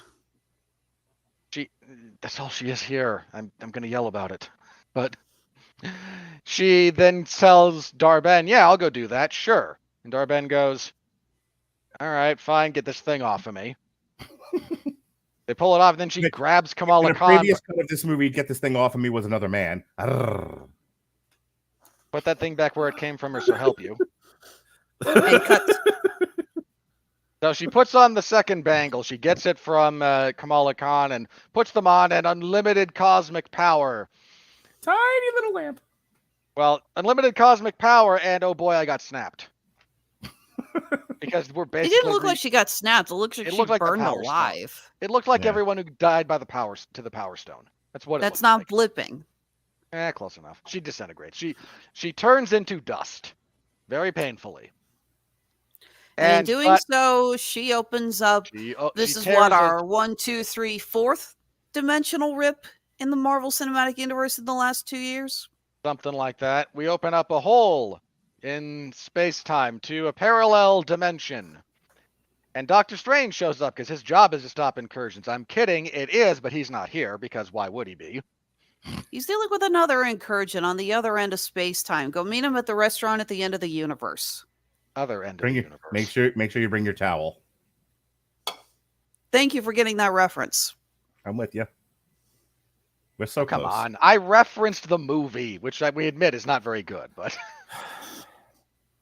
Especially since they missed the point that's not the end of the universe is in direction. It's the end of the universe is in time. To Dorian's friends out there, when you're like, why does the boss get impatient? Why does he feel like he's rushing through things? We are almost 2 fucking hours into this and we're barely through the plot synopsis. This is why I've lost my hair. Because when this podcast started, I had long flowing hair like my son, who does stand-up philosophy in front of ponds where a gator named Tata lives. But I have to deal with this nonsense, and now I look like this. Mark, you've had that hairline since you were 24, and we both know it.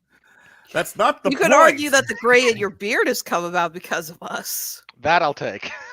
I will own that. And I've had enough of you too, Robert's brother. You with your funny comments and insightful things you say. I may Sick have of all told you him, people. That goes for you too, Diddy Kong. I may have told him that at one point. Anyway, but now there's this big hole in the universe, but they can still kind of try and do something about it. It's falling apart, just like the octagons that form the gates, or the hexagons. I don't know. Doesn't really matter. Basically reality is spilling from one to the other, so they need. You see, when Doctor Strange tore a hole in the universe, it was a big vertical tear along Captain the Rambeau says she's got to go through the hole and close it up on her side. I got it. So what they do is they. My sugar level is dropping. Okay, I want to get through this shit. I understand. So Kamala puts on both bracelets and doesn't immediately combust. She and Captain Marvel then shoot Monica Rambeau with a bunch of light. And Monica Rambeau then flies onto the other side of the hole into this other galaxy, and she starts Spider-Manning it back together. And it starts to get close, and Captain Marvel is like, no, you got to come back. And she's like, I was always going to have to stay. And she's like, no, I'm going to fly out and try to get you. And then Scotty and McCoy grab Captain Marvel by the shoulders and say, no, she's dead already. And then we get a really hard, no, sorry, that's a good way to do something like this. She closes it up. Captain Marvel can't save her. Captain Marvel and Kamala Khan goes back to Earth and meets back up with her family and is like, this woman I met 3 days ago is gone and I'm really torn up about it. And Captain Marvel goes to restart the sun. Just let that sit there for a second. Captain Marvel goes to restart the sun and does it in like 2 seconds. Hala's son, not our son. Yeah. And then she and Kamala Khan move her parents, because their house was destroyed earlier in the funny action bit. They move her into the house in Louisiana that used to be occupied by Rambeau. I believe it was the House of the Rising Sun. I'm pretty sure. The measure of many a poor boy, and God, I know I'm one. And I feel like their neighbor, the next property over, is probably Anthony Mackie's sister. Did you remember Captain Marvel? The property next over was a Kree imposter came over to borrow a cup of sugar. It's fun to see you two have a literal off. So they move them in, and they're like, well, Robert and Alexis live in the land where sarcasm is dead and gone. Mark, anyway. Sarcasm died 3.5 years ago, and we all know it. So they're over there doing we're sad that our friend is gone, and the movie just kind of ends there. I'm forgetting. No, not the mid-credits scene, but no, Hawkeye. Oh, right. Kate Bishop. Yeah. So, yeah, Kate Bishop. Who is that, Alexis? She's from the Hawkeye TV series. She's, for all intents and purposes, she is Hawkeye's replacement. Gotcha. So, she's the new Hawkeye. She's Hawkeye 2.0. Hawkeye with a ponytail. Hawkeye with a ponytail and Lucky the Pizza Dog. Hey, Lucky the Pizza Dog is awesome. I would take Lucky the Pizza Dog over everyone else in the Hawkeye series. He's the one who should get a spinoff. Much as I appreciate Haley Steinfeld's acting ability. Anyway, so Kamala Khan goes to see Kate Bishop. I swear to God, I'm going to start doing what I do at work and be like, if this doesn't go any faster, I'm going to tell you what I did last night that kept me out till 3 o'clock in the morning. We're trying to stay monetized here, Mark. You won't do that on air. Then behave yourselves and move this the fuck on already. So she tries to do a Nick Fury from the post-credit scene of Iron Man and recruit Kate Bishop into the Young Avengers, along with Cassie and Shuri and the other girl from the other movie, and I'm sure that's where that ends. And then our mid-credit scene, which is where everyone loses their collective minds. Because everyone loves jingling freaking keys. Oh, shut up. I'm not wrong. Monica Rambeau wakes up in the hospital next to her mother, who died in our continuity. And she's like, Mom, it's so great to see you. And she's like, I'm not your mother. It is your mother, and then a CGI'd monstrosity walks in with voice recorded lines from Kelsey Grammer as Beast, the 8th most interesting X-Men. who goes, "So you came Arguably the third best cast from the Fox universe after Wolverine and Charles Xavier. You can't yell at him Fox that he's going universe? too slow when you do that, by the way. When you he can't get through a sentence. Finish. Fuck. Like I told the girl last night, finish now. Yeah, I got told the you. same I warned you response. both. my hunch is he the fourth? Yeah, he might be. I don't know. That's a tough one. He might be. Anyway, he walks in and says and makes some noise about and he drops references. You see, because Charles wants an update. Ooh, which Charles could that be? And they mentioned by name Xavier. that in this universe, it was not Carol who went through all of this. Because they mentioned earlier in the movie that Maria was almost the one who got to do it. They basically had a race to the hangar to see who would fly with Marvel, as it were. And in this universe, Maria's the one who got it. So she never had a kid and she became binary. Make your own jokes. Listening she had a to kid. you, listening to you two describe the granular details of comic books makes me root for bullies. All right, I'm going to go ahead and give my. So hang on. So our big review the point here. there being How much more? There's nothing left to talk about. Our end bit from that is Monica Rambeau now stuck in this parallel universe with the X-Men and her mother, who's not her mother. Her mother is binary. And who apparently doesn't even look like her daughter if she had a daughter in this universe. Oh, for God's sake. They would have recognized her if she had one. That's all I'm saying. For the last time, So, Monica was alive. Remember, how else would Carol remember to call her Lieutenant Trouble? So I saw this with my kids, and I'm gonna throw a lot of qualifiers out there, because this has been my kind of one-line review that I've texted people when they've asked me how is this movie, and I can't be like, well, listen to our 9-hour podcast that we're gonna do on Monday. If this weren't in the MCU, weren't called the Marvels, and was just a straight to Netflix family fun adventure science fantasy movie, one, no one would be talking about it. Two, it wouldn't generate the online hate that it has. Three, there would not be this much complaining. It would be kind of an hour and 40-minute fun Netflix movie to kill time and watch with your family on a Saturday night. Who said, "Oh, look, this is what we're getting with Zack Snyder next month." Moving on. It is utterly inoffensive, slight, nonsense family fun. Does it have, some fairly obvious craft issues? Sure, but what I'm trying to get at is half of what's wrong with this movie, it's because it's a Marvel movie. We did an hour already on the fact that Marvel went all in on let's focus on everybody but boys and men. And this movie is sort of the zenith of that. It is, what if, and I was thinking about pre-production, sitting down with Nia DaCosta, and they like show her the first Captain Marvel movie and like take from this a couple of things that make a Captain Marvel movie, or what we think it is. Krees, cats, these characters, go make a movie with this. And Nia DaCosta, having never seen another Marvel movie or caring about it and wanting to do what Phase 4 and Phase 5 were always meant to be, mistakenly, which is a director's vision of what a Marvel movie should be, goes, I want to have fun with this. I want to make this for girls. I'm going to think about what girls like, and I'm going to make that movie with these characters, and it'll be fantastic. And in the sense that if you are then after two focus screenings, when they couldn't find anything, when they couldn't get a positive score out of people who saw what they were doing, they said rewrite it and do it again. This movie, like I said, remove the subplot where Carol and Marion are lesbian lovers.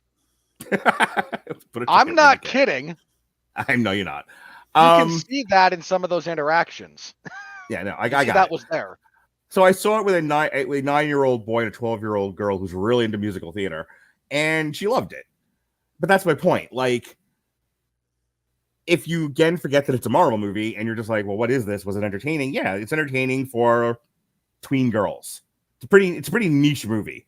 The 9-year-old boy was like, nah, it was entertaining, but I didn't love it. And because he's my son, started laying out all the problems he had with the movie, which I thought was fun. We appreciate your son, Mark. Some actual craft, some actual craft issues with the movie. Every time Carol and Monica had something approximating an emotional moment, they ran screaming from it, to the point where this movie has no depth. It is entirely reliant on Kamala Khan's hero worship of Captain Marvel. And Which, Captain boy, does Marvel's that get creepy guilt. at one point. Yeah, and then Captain Marvel's guilt over what happened to the Kree. But again, all of it gets short shrift because they got to move this on. So nothing ever gets its proper time or emotional weight, as if to say, we don't want to bore the teen girls who don't want to see this sort of thing. Let's get to the jump roping, which I thought was hilarious because, again, if you've ever hung out with teenage girls enough, jump rope is a thing. And I was laughing my ass off at that.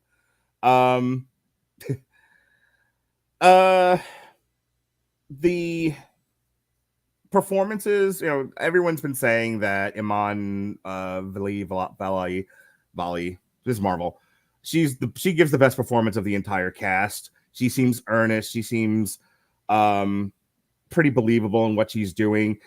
She's just short of grating. They were getting there. They got close, but she pulls back enough. My one complaint about, and this isn't really a performance complaint, but there was a great thing where there's hero worship of Captain Marvel, then Captain Marvel should have fallen from grace in her eyes, and then she has to deal with what it's like to lose a hero when that hero doesn't turn out to be what doesn't live up to the hype. And again, they went just shy of that and then pulled away, which was really annoying. Brie Larson, much more likable in this movie, actually has a character in this movie than she did in the first one. And I feel like, well, no, I mean, look, she had no character in the first one. She was busy business military woman who didn't need no man.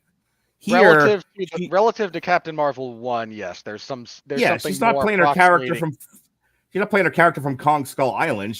But at least this one felt like a human being. The chick that plays Monica Rambeau, I mean, here's the problem. They didn't give her a character. They gave her a characterization. You're a sassy black girl. Like, that was it. That's all you have to do. Black girl magic. Yeah, I was laughing at that line, but I laugh at stuff like that. I wanted to throw something at that. I know. Well, that's what makes me me and you. I was like, but that's it. That's all she is. She was just like, it was almost one of those where the actress had to be looking at the director going, how do you want me to deliver this line? What's my motivation? It's like, well, just be a black woman. And she has to swallow 100 years of racism and just go, fine.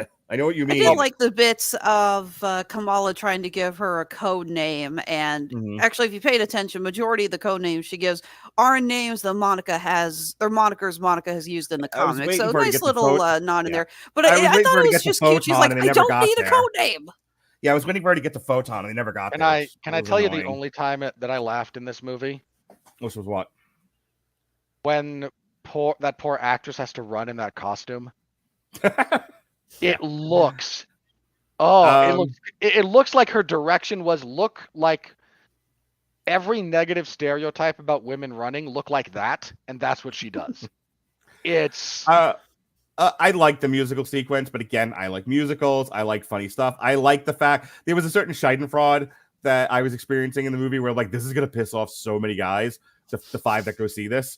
That I'm like, I that makes it much more funny to me. But I also, and again, this is a personal thing. I'm not expecting you guys to agree with this, but I looked over at my kid who could not have been happier. And, I was like, okay, that makes it fun for me. Does it make my daughter? Just keep up. No, you needed to say that to be a little more clear. My son was like this the whole time. I was like, fuck, what are you serious? My daughter, however, heart, her turned into cartoon hearts. She just thought it was great. Again, I think it would have been a much funnier sequence had they committed to the gag, but it was almost like there's probably a cutout there where they do, and then it tests badly, and they go, well, we can't do this the entire time. It's kind of funny once, and they got to get away from it, which sucks because I would have liked them to fully commit to it. And that's my biggest problem with this movie is it is a shy girl standing in the corner of the sock hop where it's just like, oh, I'm here. Well, are you gonna do anything? You're gonna come out and dance? The Sadie Hawkins dance. You're gonna ask a boy to dance? No, I'm just going to stand in the corner and watch everything. All right. That's this whole movie. just standing in the corner watching other movies do cooler stuff, and just sort of, playing it safe, staying away and not being noticeable or memorable. Alexis? Okay. First of all, loved Iman Vellani as Kamala Khan. She has this just infectious optimism about her. Every time she was on screen and she had that big, wonderful smile on her face, you felt the enjoyment that she's going through. I thought she did a really great job with this, and I loved watching her. I didn't think this movie was that bad. Okay, does it have flaws? Yes, undoubtedly. But to me, this felt like Marvel had kind of stood up and said, "Okay, we know what the problems were with the last few Marvel movies. We're cutting this and this and this and this and this. Oh, and we're making it shorter." Thank God for the shorter runtime. I genuinely feel like this was Marvel's attempt to kind of get a little bit closer back to where they were originally. Are they there back where they were? No, God, no. But this felt like they were taking the appropriate steps. I was seeing progress with this. I enjoyed the action scenes. I actually really love the action scene at the beginning with them first swapping their bodies, going between the space battle, the ship battle, and the battle at Kamala's house. I thought that was really well done. Really enjoyed it. I love the chemistry between the actors. I enjoyed the musical scene because, again, it's not a just carte blanche, everyone is singing kind of moment. You have the characters talking over it. And again, I love Kamala dancing because when I first started watching them do this, I thought, oh, it's like a Bollywood thing. And then with Kamala dance, it's like, oh, so of course she loves it. It's like, yeah, I could see that. Enjoyed that. Again, the villain, I don't know if I'm chalking that up to bad direction or if the actress just had no clue what the hell to do with that role, but she's definitely going in there in top 5 worst Marvel villains of all time. But more importantly, the thing that I enjoyed the most out of this movie is that it's been a while, and I've talked about this a while before, is that I miss the Marvel movies where they actually built things up a little bit. We talked in the Secret Invasion review about how annoying it was that, they're trying to take place in a superhero world, but we don't know who the fucking Avengers are right now. It's very annoying. There's a scene where Olivia Colman says to Fury in Secret Invasion, like, shouldn't we be calling you friends in tights or something like that? And he gives this line about how we have to learn to stand on our own 2 feet. And I'm sitting there going, well, that's A, because you didn't have the budget to bring in any other actors. But more importantly, who the hell are they going to call? We don't know. We don't know who they're going to call. I like that this movie finally set up a little bit. We're getting a team together and we're going to have someone that they can look towards in the future. I like that. And yes, I squeed like a little girl during the mid-credits scene. I loved it. What was the movie? What movie was it where that was an actual line of dialogue? It was like, I think we should call the Avengers. First Ant-Man. Okay. Yeah. No. No, there was something else. Iron Man 3. No, I think it was even later than that. No, I remember it was Ant-Man because Paul Rudd's the one who says to. Yeah, you're right. I think our first step should be to call the Avengers. Yeah, you're right. I'm telling you, it's in Iron Man 3. He gets asked, like, why aren't you calling in help with the Mandarins? Like, because this is my problem, not the Avengers. It's not an Avengers level threat. You're both right. The line I'm thinking of was an Ant-Man. Yeah, like I said, either way, that has been my biggest problem with the Marvel movies, among other things, is that we don't know who the Avengers are. We don't have our concrete backbone. We know the idea what this is building up to with the multiverse, but we don't know who's involved. Hey, we don't know how it's involving them. It's hard to care. I like that we're getting. I want to pick at a point that you made. And I'm not picking at you because you squeed because you saw a thing you like. You're allowed to. However, I'm going to tell you why I don't care. Because I think my point is equally valid. And it goes to a bigger problem. That's why I'm bringing it up. So they threw the thing in with the Beast. Here's the thing with that. When it used to be the end credit, the end credit extra scene in a Marvel movie was a taste of things to come, and that thing to come was in a year or two. It was pretty cool. It was like, oh, I'm now excited. Oh my God, we're going to see the Scarlet Witch and Quicksilver in the next Avengers movie that's coming out next fucking year. Oh, look, it's Falcon and Captain America. They're hanging out with Ant-Man. It's an allusion to Civil War. It's coming out next fucking year. And this goes on and on. And you make a very good point. You're absolutely right. Thanos, I'll do it myself. And he gets the glove. Like, oh shit, here we go. It's the Infinity Gauntlet. When the fuck is the next X-Men movie coming out? The answer is you don't fucking know. It could be 20 years from now for all we know. That's my point. Like they throw these things now at the end of the movie. And to Robert's thing about the jingling keys, yes, he's saying it in a pejorative way, like, oh look. But I would argue with him if it was more than that, but it's not, because they don't have a fucking follow-up plan. We don't know we have no idea what that was. And the first time I saw it that it really bugged me was actually at the end of Eternals with the stupid ebony blade. And we were like, oh my God, this is an allusion to something coming someday. And where the hell have those been? Right. And that's my fucking problem with, like, it was an allusion to blade. Hang on. Then I reserve the right to point this out next year if that version of Beast and that version of Binary show up in Deadpool 3. If you insist.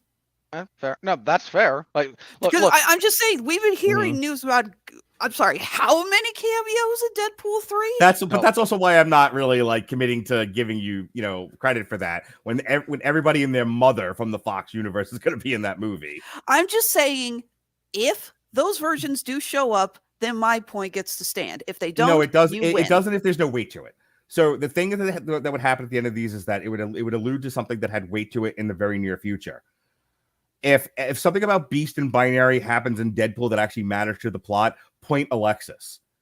If it was done just to be like, look, the X-Men are coming, Hang on. And if they show up to it, then no. If they show up and then Deadpool looks to camera and goes, see? You saw them recently. Here they are doing a thing. Yeah. Then point mark. Robert?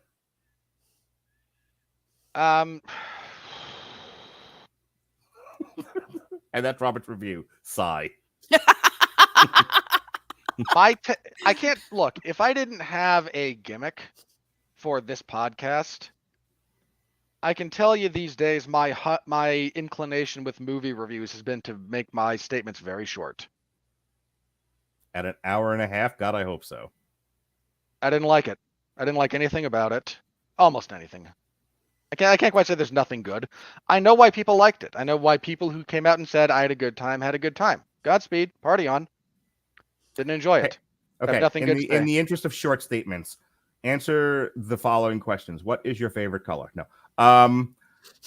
What 12? What I thought he was going for a Monty Python reference. Yes, that she got it. What you got to do the voice then. What craft-wise was done well? Done well? What was done well in this movie? Not your personal opinion. What objectively, craft-wise, was done competently?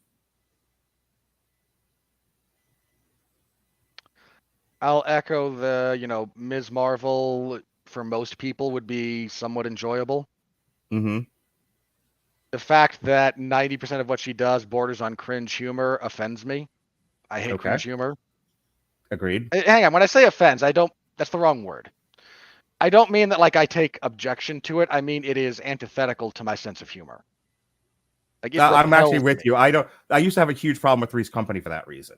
Like Three's Company was painful to watch because I can't take that kind of awkward humor. Yeah. She is like that for me. Yeah, there are certain things even to this day where I have to kind of fast forward like through the 10, 20 to 30 seconds of a show or whatever because I can't deal with that level of awkward humor. Yeah, not my thing. But for those who do enjoy it, she's pretty good at it. I could do without her. I don't need the 17-year-old in canon looking at Captain Marvel, biting her lower lip and going, "Oh, Captain, my Captain, come commit a sex crime." Admittedly, that line drop was really stupid. Yeah, like not all of her lines were bad. That line was stupid. That line needed to be cut from the script. I won't. Or they needed to add my purr to it. "Oh, Captain, my Captain." Arrgh. That would have made it worse. Nope. That'll be in the That will be in the parody, not the full release. I Except for hope. France. No, France gets it I was all. going but to say, are never we going to France. see Gets it that in all. the pitch? Are we going to see that in the pitch meeting on YouTube? We might. doing I it. don't know. You're doing it Star Wars. Go on. So she's fine. Yeah, look, is Captain Marvel a slightly better character here than in her own movie? Yes, but she's still a nothing character. Like, I can't tell you anything about her as a character that isn't about her power set. Right? Yeah. If I ask you about, tell me about Steve Rogers, tell me about Tony Stark, tell me about Natasha Romanoff, Right. tell me about Bruce Banner. And you can't say they're a superhero. Tell me about them. You can do it. Tell me about Carol Danvers. The thing that would have made her interesting was what they abandoned almost immediately. I feel guilty. All this power, and I can't stop the horrendous things going on in the universe, because they've alluded to it in the past. Like, where were you during all the Endgame blip stuff? Oh, well, everything that happened on Earth was happening all around the universe, and there's only one of me. Hey, that's pretty cool. Why don't we talk about Captain Marvel spreading yourself too thin, trying to do everything.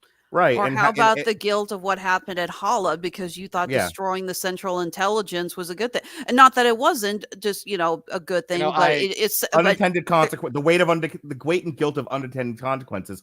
Those things are all there. They just don't explore them. Yeah, like that would have been something, and we don't get anything. Yeah, she's a nothing character. Monica Rambeau. The scene with her and Maria in the flashback was good, I thought. It's well acted. It's too short to actually carry any weight. It would be my problem with it. Again, Photon, Monica Rambeau, not much of a character. She's angry at Captain Marvel for not coming back, and that gets short shrift. Like, that could have been something. Briefly to my thing about what it was reminding me of? It was somebody that sat down and watched Raiders of the Lost Ark and was watching Marion yell at Indiana Jones and saying, "I was a child and you knew it," and going, "Do that." I don't know how. I don't even know how that relates. I don't know, but I like that scene. Everyone likes that scene. Do Marion yelling at Indiana Jones, and the two women will just look at each other going, "The fuck? How?" And then they do it. Then they filmed it. Then they showed it to people, and they were like, "Oof!" And then they cut it. There's that. There's been some pushback on the, a lot of people have said that the relationship between Kamala Khan and Carol Danvers is kind of wasted. It's one note. And you talked about it, Mark. So the defense mechanism winds up going to, nobody said anything when Phil Coulson was a fanboy of Steve Rogers. Well, he was a fanboy for 2 scenes, and then he died. The scene about the trading cards is still adorable. It is, but the other purpose that serves is Thor knows who Coulson is. Tony Stark has a relationship with Coulson. So does Romanoff. Yes. Everyone that matters that his death is going to inspire has a relationship with him, except Captain America. How do we generate something akin to a relationship between them in a short period of time? He's a big fan, and Steve's a good-hearted guy. That works. It serves a purpose. What about the other one? Isn't Ant-Man a big fan of Captain America? Again, for purely comedic purposes, twice. Right. Or Peter Parker hero worships Tony Stark. That is the entire... To the point that Mark raised about this being unexplored territory, the point of Peter's hero worship of Tony is to destroy it. Peter learns that Tony Stark is not some infallible god. It was also to establish like a father-son relationship, and then for Peter to then disappoint Dad, and then for Peter to try to redeem himself in Dad's eyes. And then to come to the realization, maybe I'm not ready to take over Dad's or step into Dad's footsteps in the sequel. I can't do what Dad does yet. And then it changes Peter and it changes Tony. It is designed to be transformative. It's a relationship that evolves and changes. Nothing changes here. Nothing evolves here. Yeah, she should have been horrified when she finds out that they should have given weight. Like, we're making fun of it because it's stupid and they don't do anything with it. But they should have given weight to the fall of Hala. There should have been a scene where Ms. Marvel is standing amongst the Kree, sees suffering babies, and them going, the Annihilator. And then her confronting her was like, didn't you ever go back for these people? Well, I was busy being a busy businesswoman, and you don't. The scene goes like this. How could you let this happen? They're suffering babies. And Captain Marvel goes, you don't know what it's like to be fucking me. All right? I got all the power in the fucking world and not enough of it to stop the horrendous shit that went on in this universe. You don't know a fucking thing. You're 16 years old. Shut the fuck up. And then she cries because my hero just told me to eat shit and die. And now what am I supposed to do? This is Mark Radulich directing the Marvel Cinematic Universe. As if he's you are entirely no. The thing is, you're right. I mean, obviously, we have to tone down the language, but this is all the sex and language stays, or I'm not doing this project. Sorry, Chris Pratt's the only one who gets to drop an F-bomb in the MCU, apparently. One only in France, Mark. You know that. You want to shoot the French version? That's fine. But no, we needed that. Because Captain Marvel is done by Refn. Sorry, go ahead.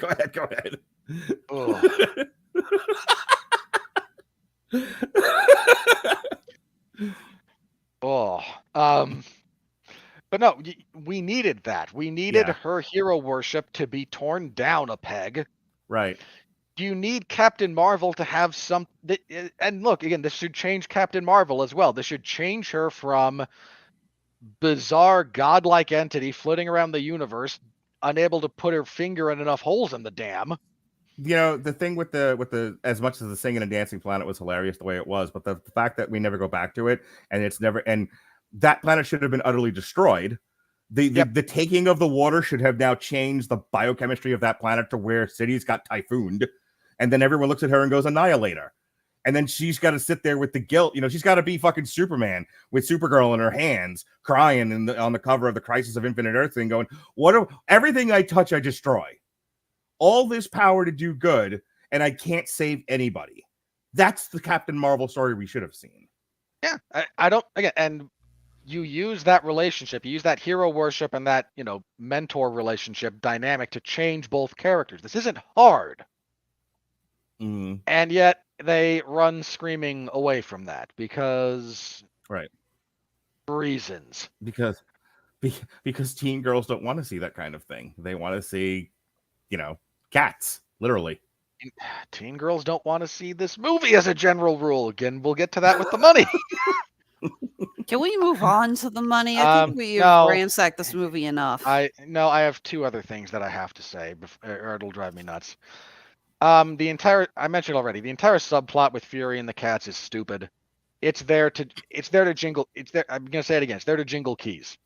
Oh, Nick Fury's in this movie. What's he going to do? I don't know. Cats. Jingle. I did like the bid with him trying to get Kamala Khan's family into space, and they're freaking out, and he leans towards and he pulls the screen back to him, and he's like, "Hope." You can't say that again. I thought it was funny. Hang on, no, wait. You can't yell at him to get on with it. And then add on to what he's saying. Those okay, fine. I'm sorry. I still feel the need to defend. No, I'm not defend all you want, but then don't rush him. Is my point. Okay, fine. Sorry. Admittedly, when I rush him, I think that's my low blood sugar hitting. Sorry. And it's okay. Who eat a cookie then? There is comedy value to be had in that bit with Nick Fury and Kamala Khan's family. That's pretty good. But almost immediately, bud. Almost immediately. So this guy, the Thrill House, says, "At what point do the people complaining about this movie become more annoying than the virtual signaling?" Immediately, as it's happening, concurrently. Go on. My two big complaints, craft-wise. Mm-hmm. This thing, like you mentioned, it's about 90 minutes before credits. Yeah, feels like 2 hours. This thing is slow. I personally disagree, but that's fine. I disagree as well. I actually, again, I was like, thank God this was a shorter runtime. It fits. I'm not saying it's like, thank God it was a shorter runtime. Get me out of here. We save that for Tar and Triangle of Sadness. But no, thank God it was a shorter runtime because I feel that it just fit better. There's a part of me that wants to scream at you about that. And then I remember watching Tar. I'll allow it. You're not getting away with Triangle of Sadness, though. That movie was amazing. But Robert and I'll I give will you fight you for till the end of time on the shittiness She's of right. that movie. She's right about Triangle of Sadness. both of you. At Can least suck all a three dick. of us agree that Tar was terrible. It's not that it was terrible. It was 12 No, hours long. it was- Martin it was Scorsese was just- going. Martin Scorsese's going. Tar's a bit bloated. Yeah, like that was the issue with Tar. Not that it was bad, but Yeah. Yeah. poorly paced. Wrap it up, Robert. This movie for me was just dead in the middle. Like, okay, it's another sky beam, it's another battle sequence with a bunch of faceless goons, and then it's a little bit of dialogue between the characters, and then it's rinse and repeat, and the middle is so dead that I desperately wanted to leave. It was. I think it's also a matter of personal perspective. Alexis, you grew up a girl. I've been around girls most of my life, and I don't know how many girls you grew up around, Robert. But there's stuff I'm watching in this movie, going, that's what it's like to be. That's fun for young girls. Oh, that's a young girl thing right there. And it's like it doesn't offend me personally, but again, I'm having that sort of conversation with myself over. I see my daughter there. I see the girls I grew up with there. These are familiar things for me. These don't trigger something negative inside of me to where I'm then projecting onto the film, going, why are you doing this to me? And if you're not having that internal conversation, this movie is going to be a struggle for you. Yeah, it's boring. That entire middle section is just very boring. That's what I'm saying. And lastly, and you cannot get away from this with this movie, the CGI is awful. It is just awful. I didn't think the CGI was that bad. I'm Anytime, sorry, I really didn't. anytime they're flying, anytime they transition from flying to walking, there's at least 4 scenes when somebody's glowing and their face does not match their body. I take your word for it. I saw it in IMAX, didn't notice. I saw it in IMAX too. But you also have a better eye for detail in that department than I do. So I'm not arguing with you. I'm just saying I didn't notice it. Sometimes you say it and I go, that was pretty bad. And then sometimes I'm just like, Yeah, I mean, we've all seen movies where the CGI was like sweet, what the hell were you Quantumania. thinking? It Chapter 2. Mm-hmm. All right, anything else, Robert? Look, here's the other instance of really bad CGI. The fight scene on the water planet when Kamala is using that scarf. Mm-hmm. I feel so bad for everyone involved in that scene. Like, okay, she does the spinning around, and then you all just sell like Shawn Michaels against Hulk Hogan, and we'll CGI in some weird red splashes, and really hope the editing covers up for what's not here. I'm sorry, I didn't notice that. Look, Robert, if you're insisting that there's problems there, I'm not going to say like, oh, you're blind, you're wrong. It's like, but I am going to stand up and say, IMAX didn't see the problem. So when this comes out on streaming, I'll watch it again, and maybe on my TV, I'll be like, oh yeah, Robert was right. To defend the one point about the CGI, there's a transition. It's in the trailers. I've seen it a bunch of times, and I noticed how bad it was. Where Captain Marvel flies into the ship, and she goes from flying to walking, and it looks awful. Like, instead of just letting her do wire work, they CGI'd it, and it looks like shit. Yeah. That's one. Again, there's a lot of just really bad CGI, which is what happens when you shoot the movie 3 times and hold the family members of the VFX crew hostage to make sure it gets done to meet the air date. Can you imagine, you're one of the VFX people working for Marvel, and you've now spent months on the same scene? It's like just that one shot, just Captain Marvel flying into the ship and walking, at a pace, and it's like you've had to now redo it and redo it and redo it and redo it. It's like, if I have to see this one scene one more time, I'm gonna throw myself out a fucking window. That's what I imagine they went through. I would say Crime a River. In the original Spider-Man, the scene where he catches everything on the tray was a practical effect and done 156 times. If Sam Raimi could stomach it, so can you. Yeah, but everyone involved there is unionized and have wage limit, and you have to pay for that. Whereas this, you can outsource, and touche. That's why everything went so digital, because digital artists aren't unionized. Well, now they are, at least at Disney. Now they are, yeah. I was like, they're getting there. But thank God, honestly, that's my no question there for me. Like, that's a group that needs collective bargaining because they're being abused. Mm-hmm. But the CGI in this movie is one of my big hangups with it. It looks so bad. There's just giant segments of it that I was wincing through. Yeah, if you're a 12-year-old girl, this movie's probably very entertaining.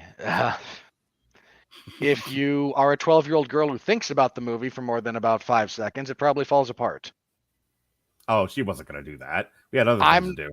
I'm aware. I'm not saying otherwise. I'm just saying. She had a Twisted Wonderland. She had a Twisted Wonderland manga to read.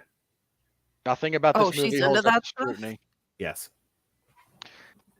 Remind me to send you the link to my new Wonderland charm bracelet later to show her.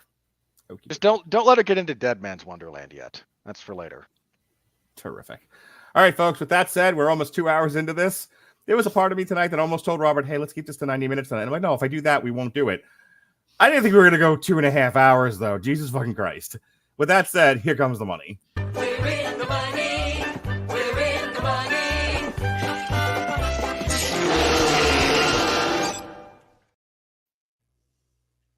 All righty. On a budget of $5 zillion. Have you shared your screen yet, Mark?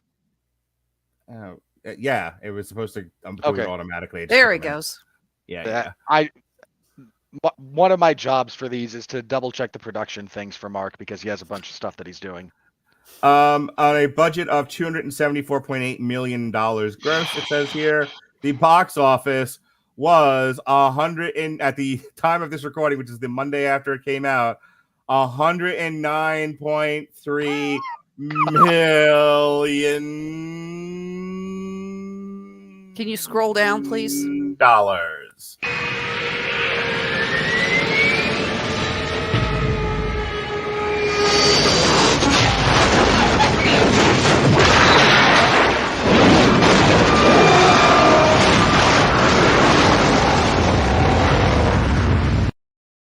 I've got the full. Holy shit!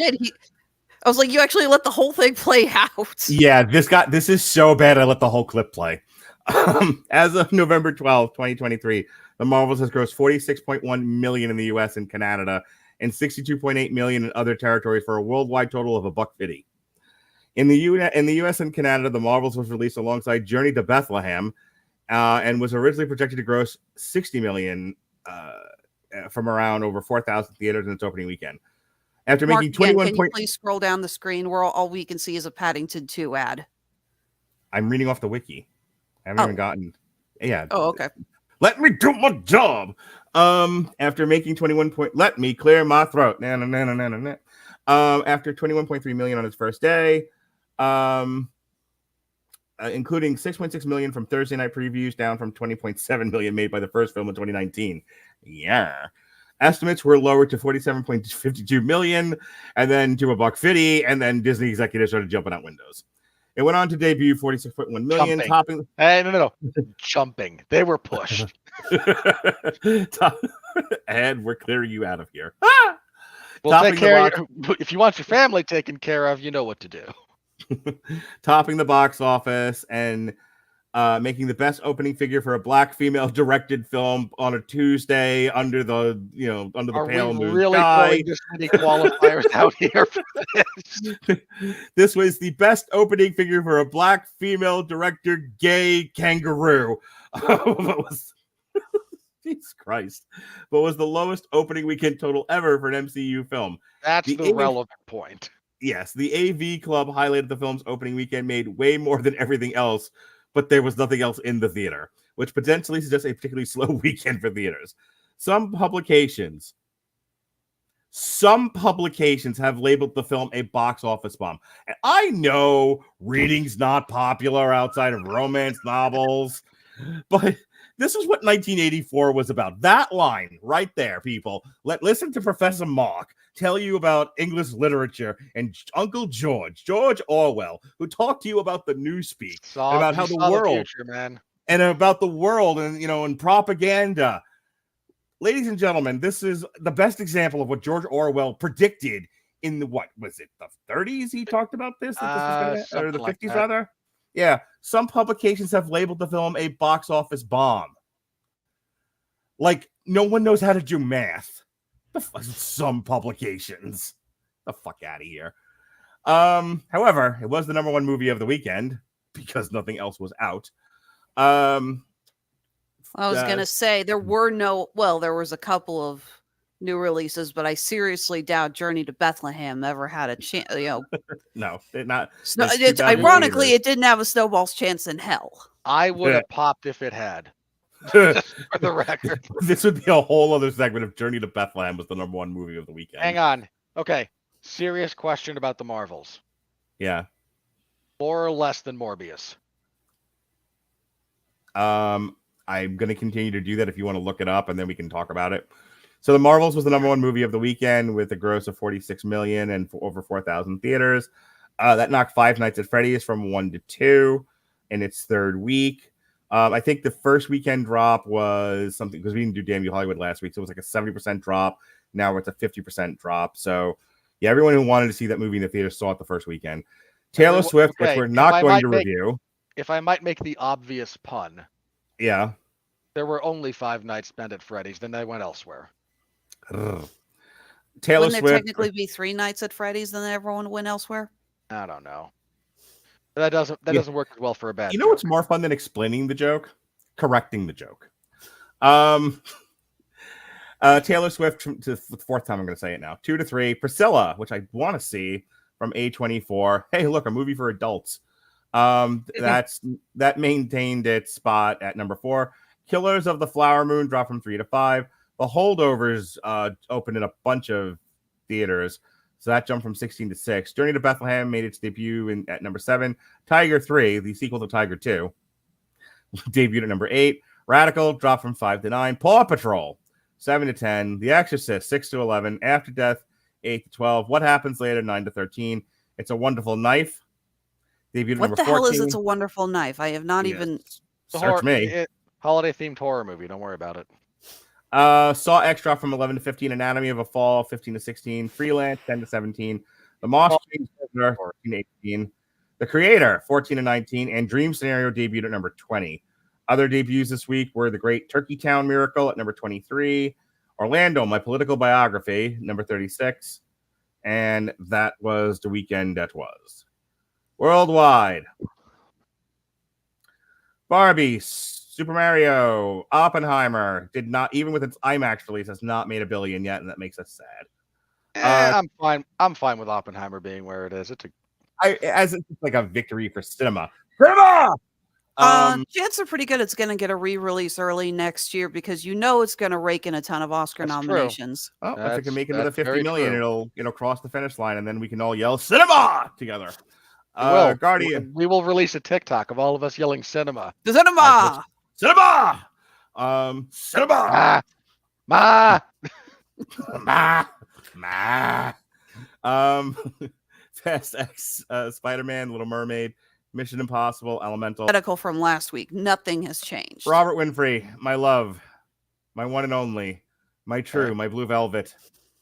In the year of our Lord, 2023, in the month of November, mid-November, almost Thanksgiving, Winter of our Ant-Man and the fucking Wasp, Quantum Mania, which was released in February, is still in the top 10. At 476 million. Here are the movies currently doing worse than Ant-Man. John Wick, which is did not need to do as well as Ant-Man to make money. John Wick is a smashing success. Transformers, The Meg 2, Indiana Jones and the Dial of Destitution, Creed 3, The Flash, Nun 2, Five Nights at Freddy's, which broke a whole bunch of horror awards, still at only 252, sandwiched right between The Sound of Freedom and The Nun. It sounds like a kinky party. Hey, you know what? Top 20 like that I think that's a pretty good deal for a film like that. Despite the fact that it was day and date on Peacock, yeah, that's a huge deal. Yeah. Taylor Swift at #20 at 241. And then it just goes on like that. Killers of the Flower Moon is at 137 million at #28 for the year. So, okay. Anything. And Marvel. So you think that'll get a re-release next year? Most certainly, because it'll be a Best Picture nominee. Sure. The Marvel is currently sitting at #36, sandwiched between Haunted Mansion and Detective Conan at 109 million.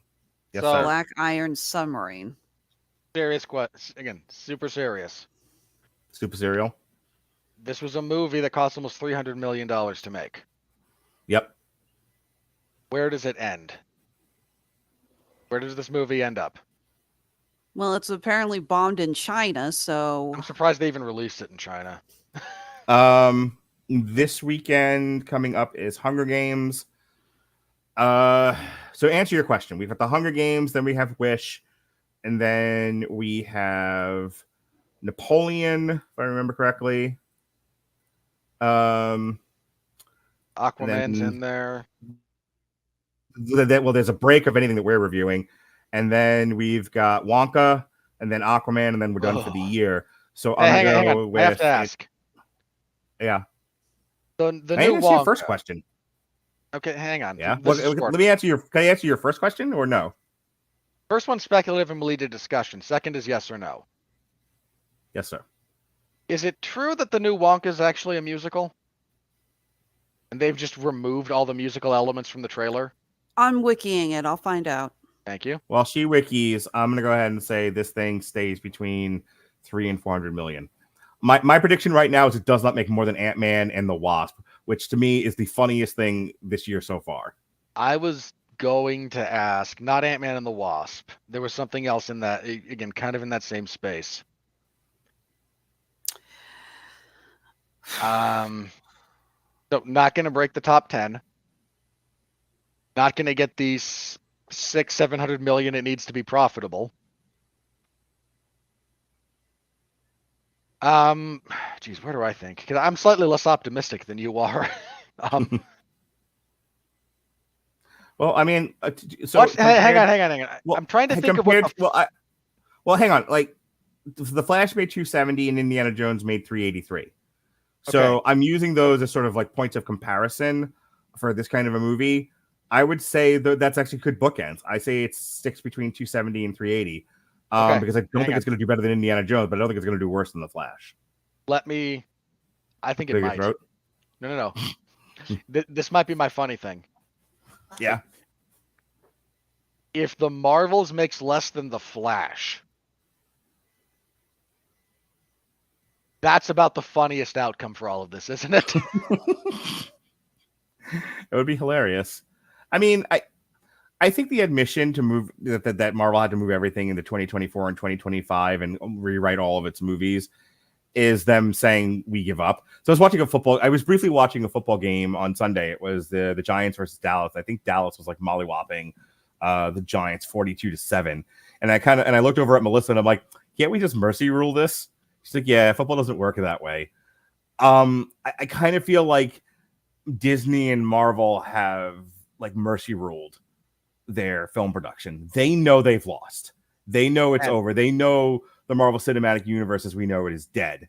So it's kind of like whatever happens with the Marvels, they've resigned themselves to this thing's not going to make any money. We don't care. We had to release it. We can't be America's hero and future president David Zaslav, who's just fucking hacking and slashing at everything left and right. We can't Sorry, be compulsion every time I hear that man's name, the middle finger goes up. We can't be legendary folk hero David Zaslav, who's just throwing everything in the filmography into the fucking fire like The Ring and Mount Doom.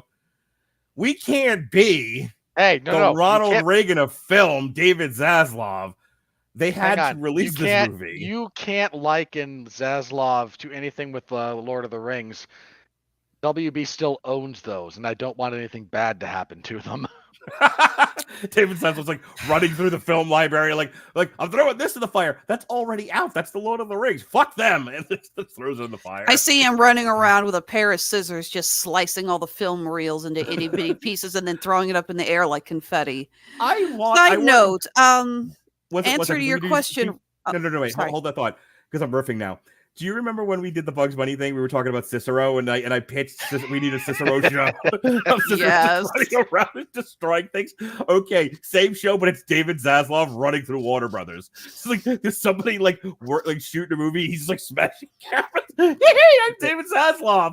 Like runs into another room and they're editing. He's just like cutting film. You know what David Zaslav. No. Here's how you do this. Mm-hmm. You do a mockumentary style TV series. Yeah. Where at the end of every episode, David Zaslav attacks whatever production is being documented. but he's wearing a Hashtag save Tigger outfit. Coyote versus Anvil or Acme.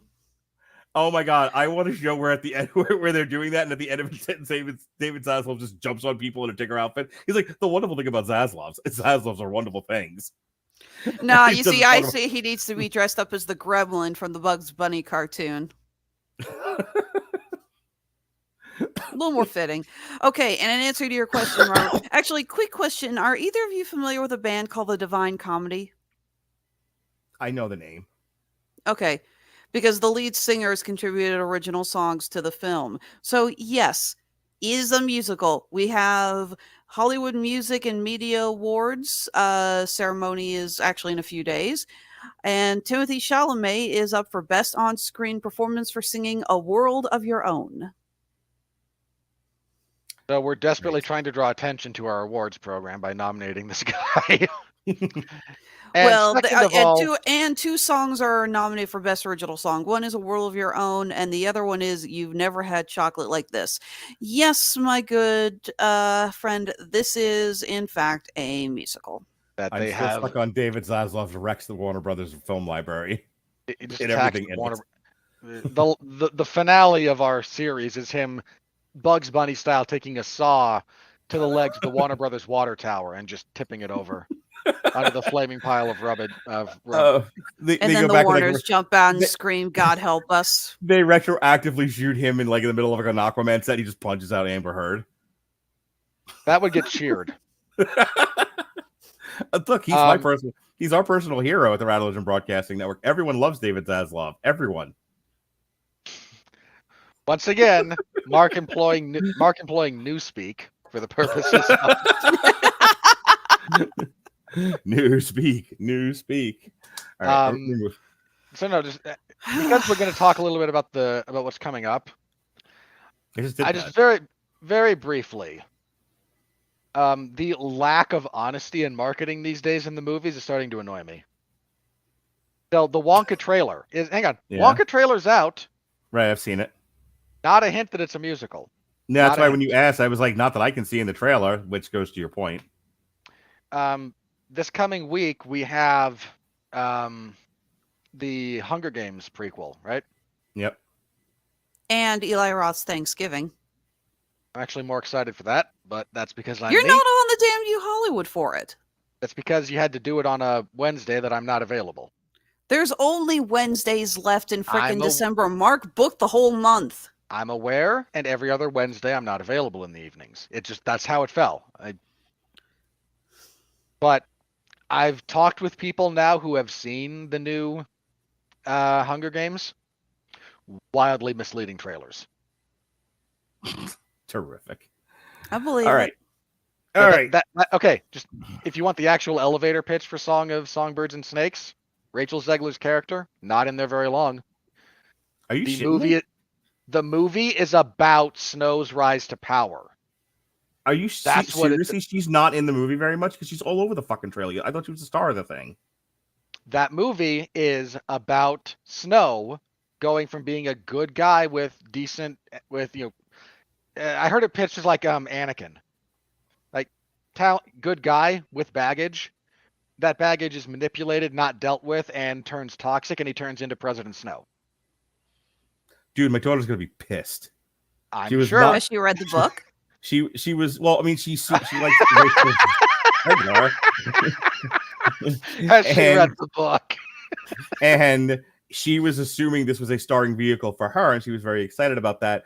She went through the same issue with Dune, where she was just like, "Oh my god, Zendaya is going to be all over this thing." Hey, she's only in it for like 20 minutes. Well, and have you told her that? By the way, the sequel not much better. Like she'll be present for more of it, but that's still not her story. Yeah.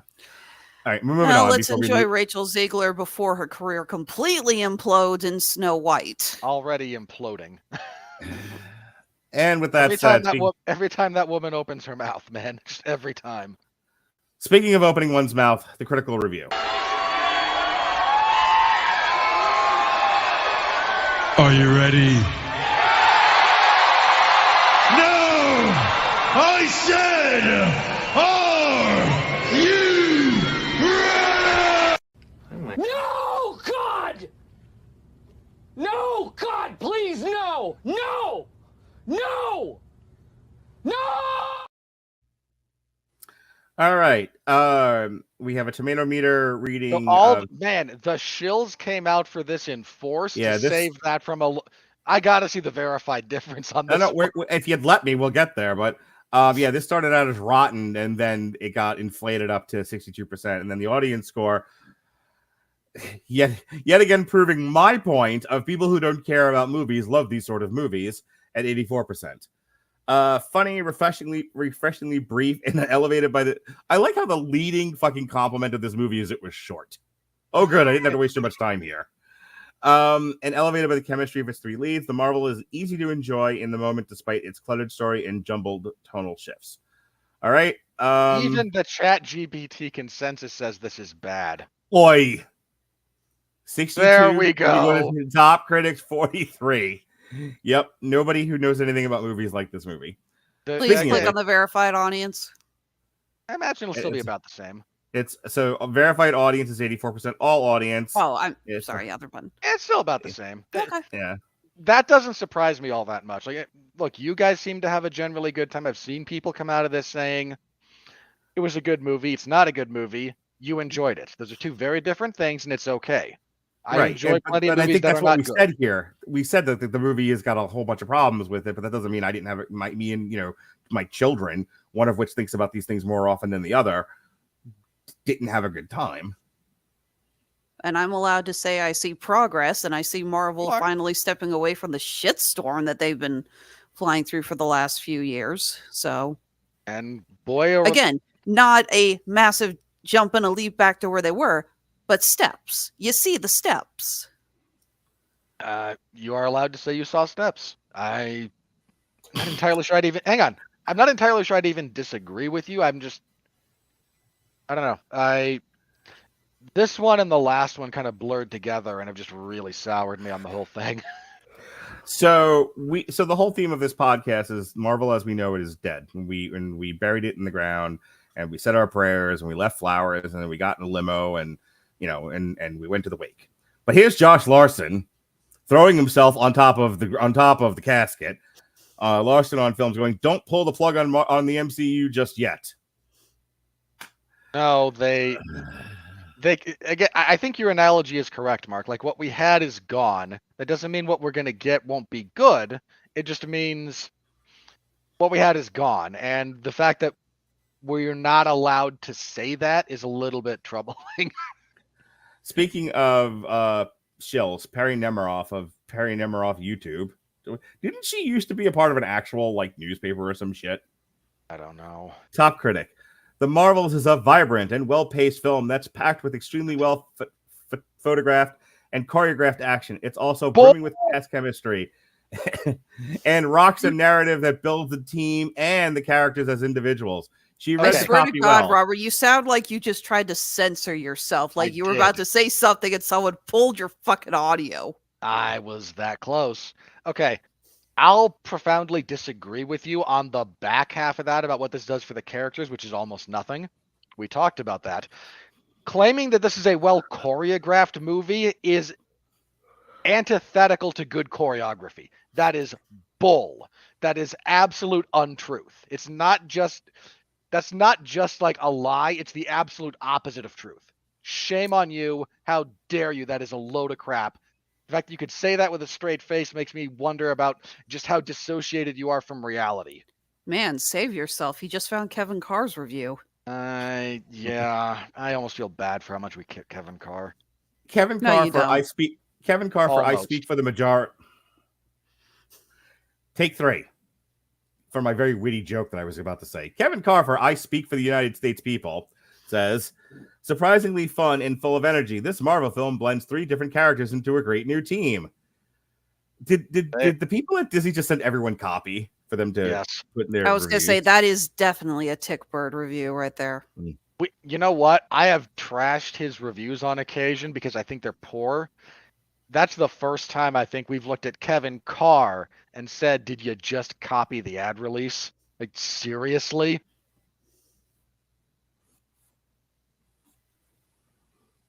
Let's see. David Fear of Rolling Stone, top critic. This wobbly addition to the overall saga does not pass muster as either a sequel to the 2019 Captain Marvel solo outing or a sum of its parts team up. That's mostly correct. Let's see here. I'm trying to find some of our friends. Travis Hobson of Punch Drunk Critics. The Marvel is so much better the stranger it gets. Oh, You know, to that point, in braver hands in a studio that isn't afraid of its very agitated fan base or a parent company that is slowly going down the tubes. if your stock price isn't cratering, and if you have a better relationship with your audience, there was potential for the Marvels to be a really interesting movie.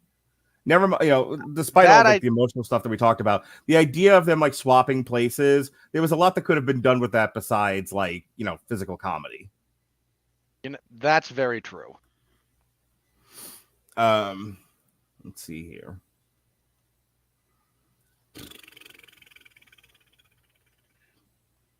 Jeffrey Harris of 401mania.com, friend of the show. Oh, Jeff. The dynamic between the three leads shines when needed and delivers a grand superhero spectacle. Oi, Jeff. Buried underneath all the issues are signs of a much stronger, well-rounded film. The Marvels is a quick, fun superhero romp that falls short of loftier goals. Gave it a 7 out of 10. For the record, because I use the same rubric whenever I have to review something, 7 out of 10 is good. 6 is average. 5 is not so good. 8 is very good. 9 is near perfect. 9 is amazing. 10 is virtually perfect. Hang on, scroll back up. Read that review from the New Yorker.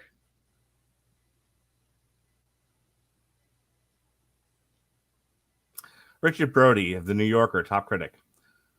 What happened to superhero movies? Have we reached this point already in critical discussion? How did a genre rooted in astonishment, weirdness, and wonder become a byword for the normative, the familiar, and the mundane? This man is navel-gazing in the worst way. Your dramatic reading of that, Mark. Encore. Thank you. Your brother says F in the chat for Jeff. All right.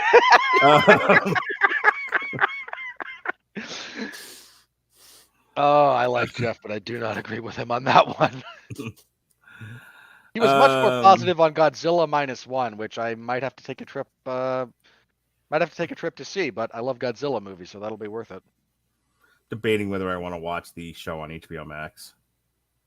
You mean the Monarchs? Yeah. Or Monarch? That's on Apple TV. Yeah, whatever it's on. Mark Judge of Mark Reviews Movies. If the series is going to require so much homework, the payoff should be more worthwhile than this. Okay, hang on. There's a reason I did that gimmick where anytime I came across something that wasn't easily explainable via previous movies that you could reasonably have seen, I asked Alexis. Mm-hmm. Trying to tie together 3 TV series that you probably didn't watch into this was a bad call. There was actually a point that Jesse and I made when we reviewed Secret Invasion. We talked about how hard it's been because, Marvel keeps expecting us to do homework and try to tie all these shows together. Have either of you read Great Lakes Avengers? Yes. I referenced them earlier because it's something of a there's 3 people in our group chat who unironically cheer for the Great Lakes Avengers to show up in the MCU. One of which because it is Squirrel Girl's team, yes. Well, okay, so I read a lot of Great Lakes Avengers recently, and one of the things I loved is that they're a small team who do things, but they're not getting really recognized by the major superheroes. And I thought, if we're going to do a handful of Marvel TV shows, wouldn't it be better if it was something like the Great Lakes Avengers, where they're taking care and they're real superheroes, but it isn't automatically going to tie into the bigger picture, just kind of isolated incidents. I think a show about that with Squirrel Girl would really do well, and as fun as it would be, we wouldn't feel the need to, watch all of it if we didn't want to before we go see the next Marvel movie. Oh, you're not wrong. That's how you should be approaching it, and they're not. Mm-hmm. All right, last one of the night. The future Xmas is Girl. Doreen is pretty awesome. Oh my fucking god! The future ex-Mrs. Robert Winfree, Tanya Lamb of Lola Lamb Chops.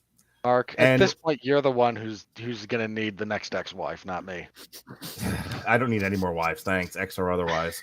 I'm swearing off matrimony. Anyway, Robert's beloved, full of laughs and action. The Marvels gives me hope that the MCU is headed higher, further, faster. Which is also the name of my porn tape. And once again, we have a tick bird. Very much so. This is why it didn't work out. Well, folks, I hope you enjoyed Passive Aggressive Hollywood tonight. I mean, damn you, Hollywood. Tomorrow. Can we change the name of the show, actually, please? To Passive Aggressive Hollywood? Yes. Gonna redo the graphic for us? I will happily redo the graphic for you. We get to change the name. No, we're sticking with damn you. We're sticking with what works here. Damn you, Hollywood. But but passive aggressiveness is in our blood. Anywho, tomorrow we get back to serious things. We get back to adult things. We get back to the things that bring me joy in life, and there are fleetingly few these days. Jesse and I will sit naked around the bonfire and fondle each other's junk, and we'll talk season 3 of The Deuce. Yes, sir. Part of me is very curious to see what would happen to you if you tried that with Jesse. Because of all the people, he's not down for that. Neither are you, but I make sexual passes at you constantly, so. Only on other shows when I'm not there to defend myself, and I frequently... I said to you, you fucking asshole. Jesus Christ. How is that sexual? How is it not? Have you not seen my Have you not seen my karaoke? Are Oh, you Mark. on TikTok, Robert? No, I don't need that in my life. Robert desperately trying to run away from the TikTok as its tentacles all Cthulhu-like come and grab him. All flirking like. Ugh. Hold still, let the TikTok eat you. It'll be okay. It's just the Chinese government spyware. Oh my God. Thanks, Pat. No, Anywho. seriously, hold still, let the TikTok eat you may now be my new favorite quote. Thank you for that. You're welcome. I'm good for one show. Anyway, tomorrow, myself and Jesse can continue our run through the David Simon shows with season 3 of The Deuce. Wednesday, Alexis Hejna on her show. We'll be talking with Jesse. Wow. We'll be doing hell of a... I'm catty. David's on that too. Hell of a Boss, season 2, part 1. And then, during the day, again, myself and Sean Coma, my brother in cinema, we'll be looking at the weird and wonderful and gleefully adult David Lynch. We'll be looking at Mulholland Falls, Blue Velvet that she wore. Wait, Mulholland Falls and Mulholland Drive. Blue Velvet, Mulholland Drive. If you'd listen, I'd actually tell you. You said Falls. Mulholland. Did I? Oh, that's what you're correcting me about. Sorry. Yes. Mulholland Drive, Blue Velvet, and Lost Highway. And then if you don't like the cinema, and you would like to instead indulge in the hoi polloi of television, Alexis Hejna will rise from the gutter to talk Loki with whatever random passerbys that want to discuss this nonsense. Who do you have on that show? I believe we have Gunnar Maelstrom, who I just guested on a show talking about the new Beatles single. It was kind of fun night, actually, because Pete called me and asked me to not listen to it until we got to listen to it together on the show. So it's kind of fun doing a first reaction to that. I believe we've got Vincent Van Smock, and I'm waiting to hear if Mr. Andrew Graham will finish the show in time to join us, or if the hostages that control his life, aka his children, will once again make that a non-possibility. Children are a blessing, and everyone should have them. That's true. I think Robert and I will stick to the 4-legged kind. I would very much like to get married and have kids. Fine, I'm sticking to the 4-legged kind. The second part of that I agree with. The first part, it doesn't really work out. Anywho, welcome to Uncomfortable Cast. Let's see, and that's welcome to Uncomfortable Hollywood. Yes. They put Weinstein in jail. Last I heard, they're trying to fix that, aren't they? All right, Sunday night, I will take time from my naked karaoke to sit with clothes on and talk with Dorian Price as he convinced me that I should watch Sleepy Hollow and discuss it with him. So we'll be doing an on trial for Tim Burton Hollywood's Greatest Monster. Tim Burton's Sleepy Hollow. And then you're letting Dorian talk Tim Burton. You think this show's going long? You ain't never gonna see the sunshine again, mister. Super. Can't wait. A week from tonight, first in the daytime, if you would like to hear me wax forever on music, hear me talk to Jesse about Archie Meets the Ramon as I explain to him the long storied history of moshing. But in the evening time, we'll be back on Damn You Hollywood for The Hunger Games, the Ballad of Songbird Snakes and Misleading Trailers. No show Tuesday night, but I will be recording. You don't need to know what I'm recording. It's secret, super secret. Wednesday, nothing. And then, yeah, that's it for the week. Wow, short week next week. You don't have any. I thought you're not recording anything next week, Alexis? Next week, hang on a second. Yeah, Thanksgiving week. No, not next week. You got me for 3 shows this week and 3 shows the week after the week of Thanksgiving. All right, yeah, so a light week for Thanksgiving week. All right, Alexis, Hejna, show us what fine by me. So yes, you got me. I am not coming on for The Hunger Games, mostly because I've never read the books and I don't care. But you do have me coming on for Damn You Hollywood to discuss the newest Disney film, Wish. I am looking forward to that. I've heard good things, and I am very intrigued. I got a better look at the trailer. 'Cause there was a new trailer ahead of this one that I hadn't seen. I don't know what they were. I do know. I am not a fan of the art style that they went with in this one. We'll talk more about it in 2 weeks. Yeah. Hey, I'm just happy we're finally getting a Disney film with a decent Disney villain again. Those have been sorely missed. With a good villain song. Okay. You and I have very different feelings about the Robert's brother just tweaking Chris Bailey's nipples here. We're all just waiting for Inside Out 2. Kids get a trailer for that. Somewhere out there, Chris Bailey just felt a disturbance in the force. Speaking of hoi polloi. And like mentioned earlier, on Wednesday the 29th, the almost unholy Trinity will change his name to that in the group chat now and let him be confused about why. Just a hoi polloi Bailey. Okay, so yes, the almost unholy Trinity will be reuniting on the 29th to discuss Eli Roth's transition from cheesy grindhouse trailer into, oh my god, you actually made this into a real movie, Thanksgiving. 16 years ago, wasn't it? I think that's when Grindhouse came out. Yeah, it's almost 20 years later. He's finally getting around to it. They kept the scene with the cheerleader, apparently.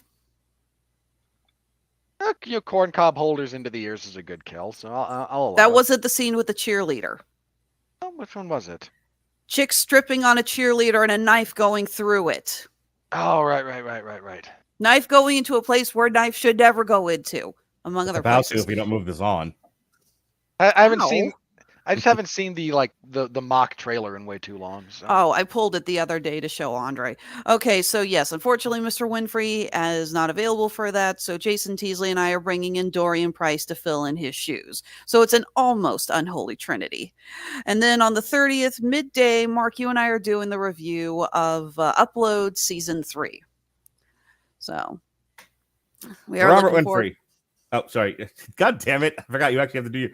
Sorry, hang on. Let me set you up right. And now for the plugs that pay me because he doesn't pay me. Oh, look that's why I'm actually pulling my shop up. Yes, hey, Honeysuckle Rose. Huh? I said, oh, look at you, fancy. Honeysuckle Rose Creations, where fashion meets fandom at the intersection of geek and chic. We just uploaded a ton of new pieces, including a full restock on our Monopoly and Clue bracelets. This, Mr. Radulich, is what I was talking about. This is our new Wonderland Cookies Scrabble Tile Charm bracelet. Don't know if these... Those were mostly words I understood. So, yes, I think this might be something your daughter might be interested in. I'm sure you'd love for your daughter to have something with the charms that say "Eat me" on it. So there's that. Of course, we are getting ready to do our charity drive that's going to start Black Friday, and it will go till Christmas Eve.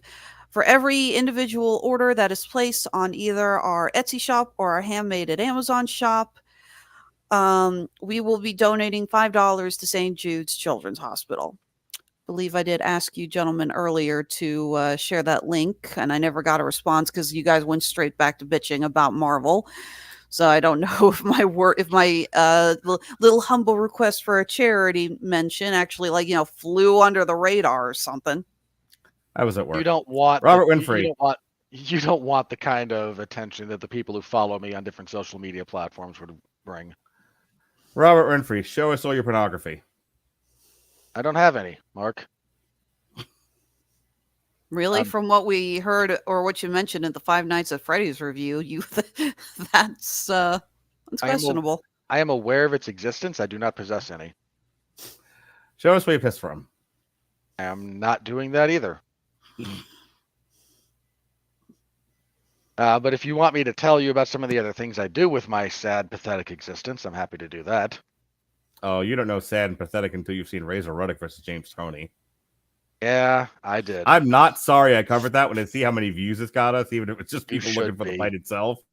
Yeah, but that was an interesting night. All right, do your plugs. So I cover mixed martial arts and professional wrestling over 411mania.com. MLW stuff on Thursday, WWE SmackDown on Friday. Occasionally I pinch hit in other places because, well, everyone pitches in. And UFC events on Saturdays. If you want more in-depth discussion of the wide, wacky, wonderful world of mixed martial arts, I host the 411 Ground and Pound MMA podcast. I record that Sunday evenings. So it's up now. Give it a listen. This episode, it's a review of UFC 295, which was a fair amount of bang for your buck. Really short fight time. I think the total cage time for the main card was, I mathed it out, it's less than 23 minutes. Don't know if that's worth your $80, but there it is. And I have a full breakdown of that entire card and a preview because the UFC is just a machine. So there's a fight night card coming up. I give a full preview of that. I talk news. There were some fight announcements, and I make fun of the TKO stock price cratering. Speaking of which, hey, Vince McMahon just sold off, $600 million worth of his share. That's always a good sign, isn't it? To buy Disney stock, which itself is going down too. Just yes. So I talk about that. If you're interested in any of that, give it a listen. Next week, Mark and I will talk again about potentially deceptive trailers. His disappointed daughter watching the rise to power of an evil man instead of watching Rachel Zegler be a girl boss. Well, let's see if she can do any better in that than she did in Shazam 2. But you know what? I bet my son will love this movie. I honestly can see the conversation now. Like, oh, I'm so disappointed. Not enough Rachel Zegler. And my son's like, that movie was awesome. More of the guy with the white hair, please. It was a stirring story about a man's fall from grace. His good intentions twisted and warped until he turns into Darth Vader. Yeah, and then there's my son. That movie is. There's my son going, was I supposed to sympathize with him? Because I did. I saw his point. And your daughter going more boo, men bad. I'm glad I'm glad he got torn up to pieces by a mob after Katniss shot Julianne Moore. All right, folks. This has been way too long of a podcast. This podcast was longer than the fucking movie. So that's the norm for us. I think the only one of ours all year that didn't go longer than the movie we covered was Killers. Killers of the Flower Moon.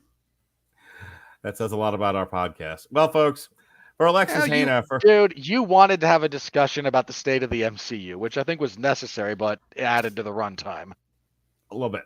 And adding to the closing of this is us keep interrupting me. For Alexis Hejna, for the ever interrupting Robert Winfree, I don't get paid enough for this. You're not wrong. Be well, be safe, and behave.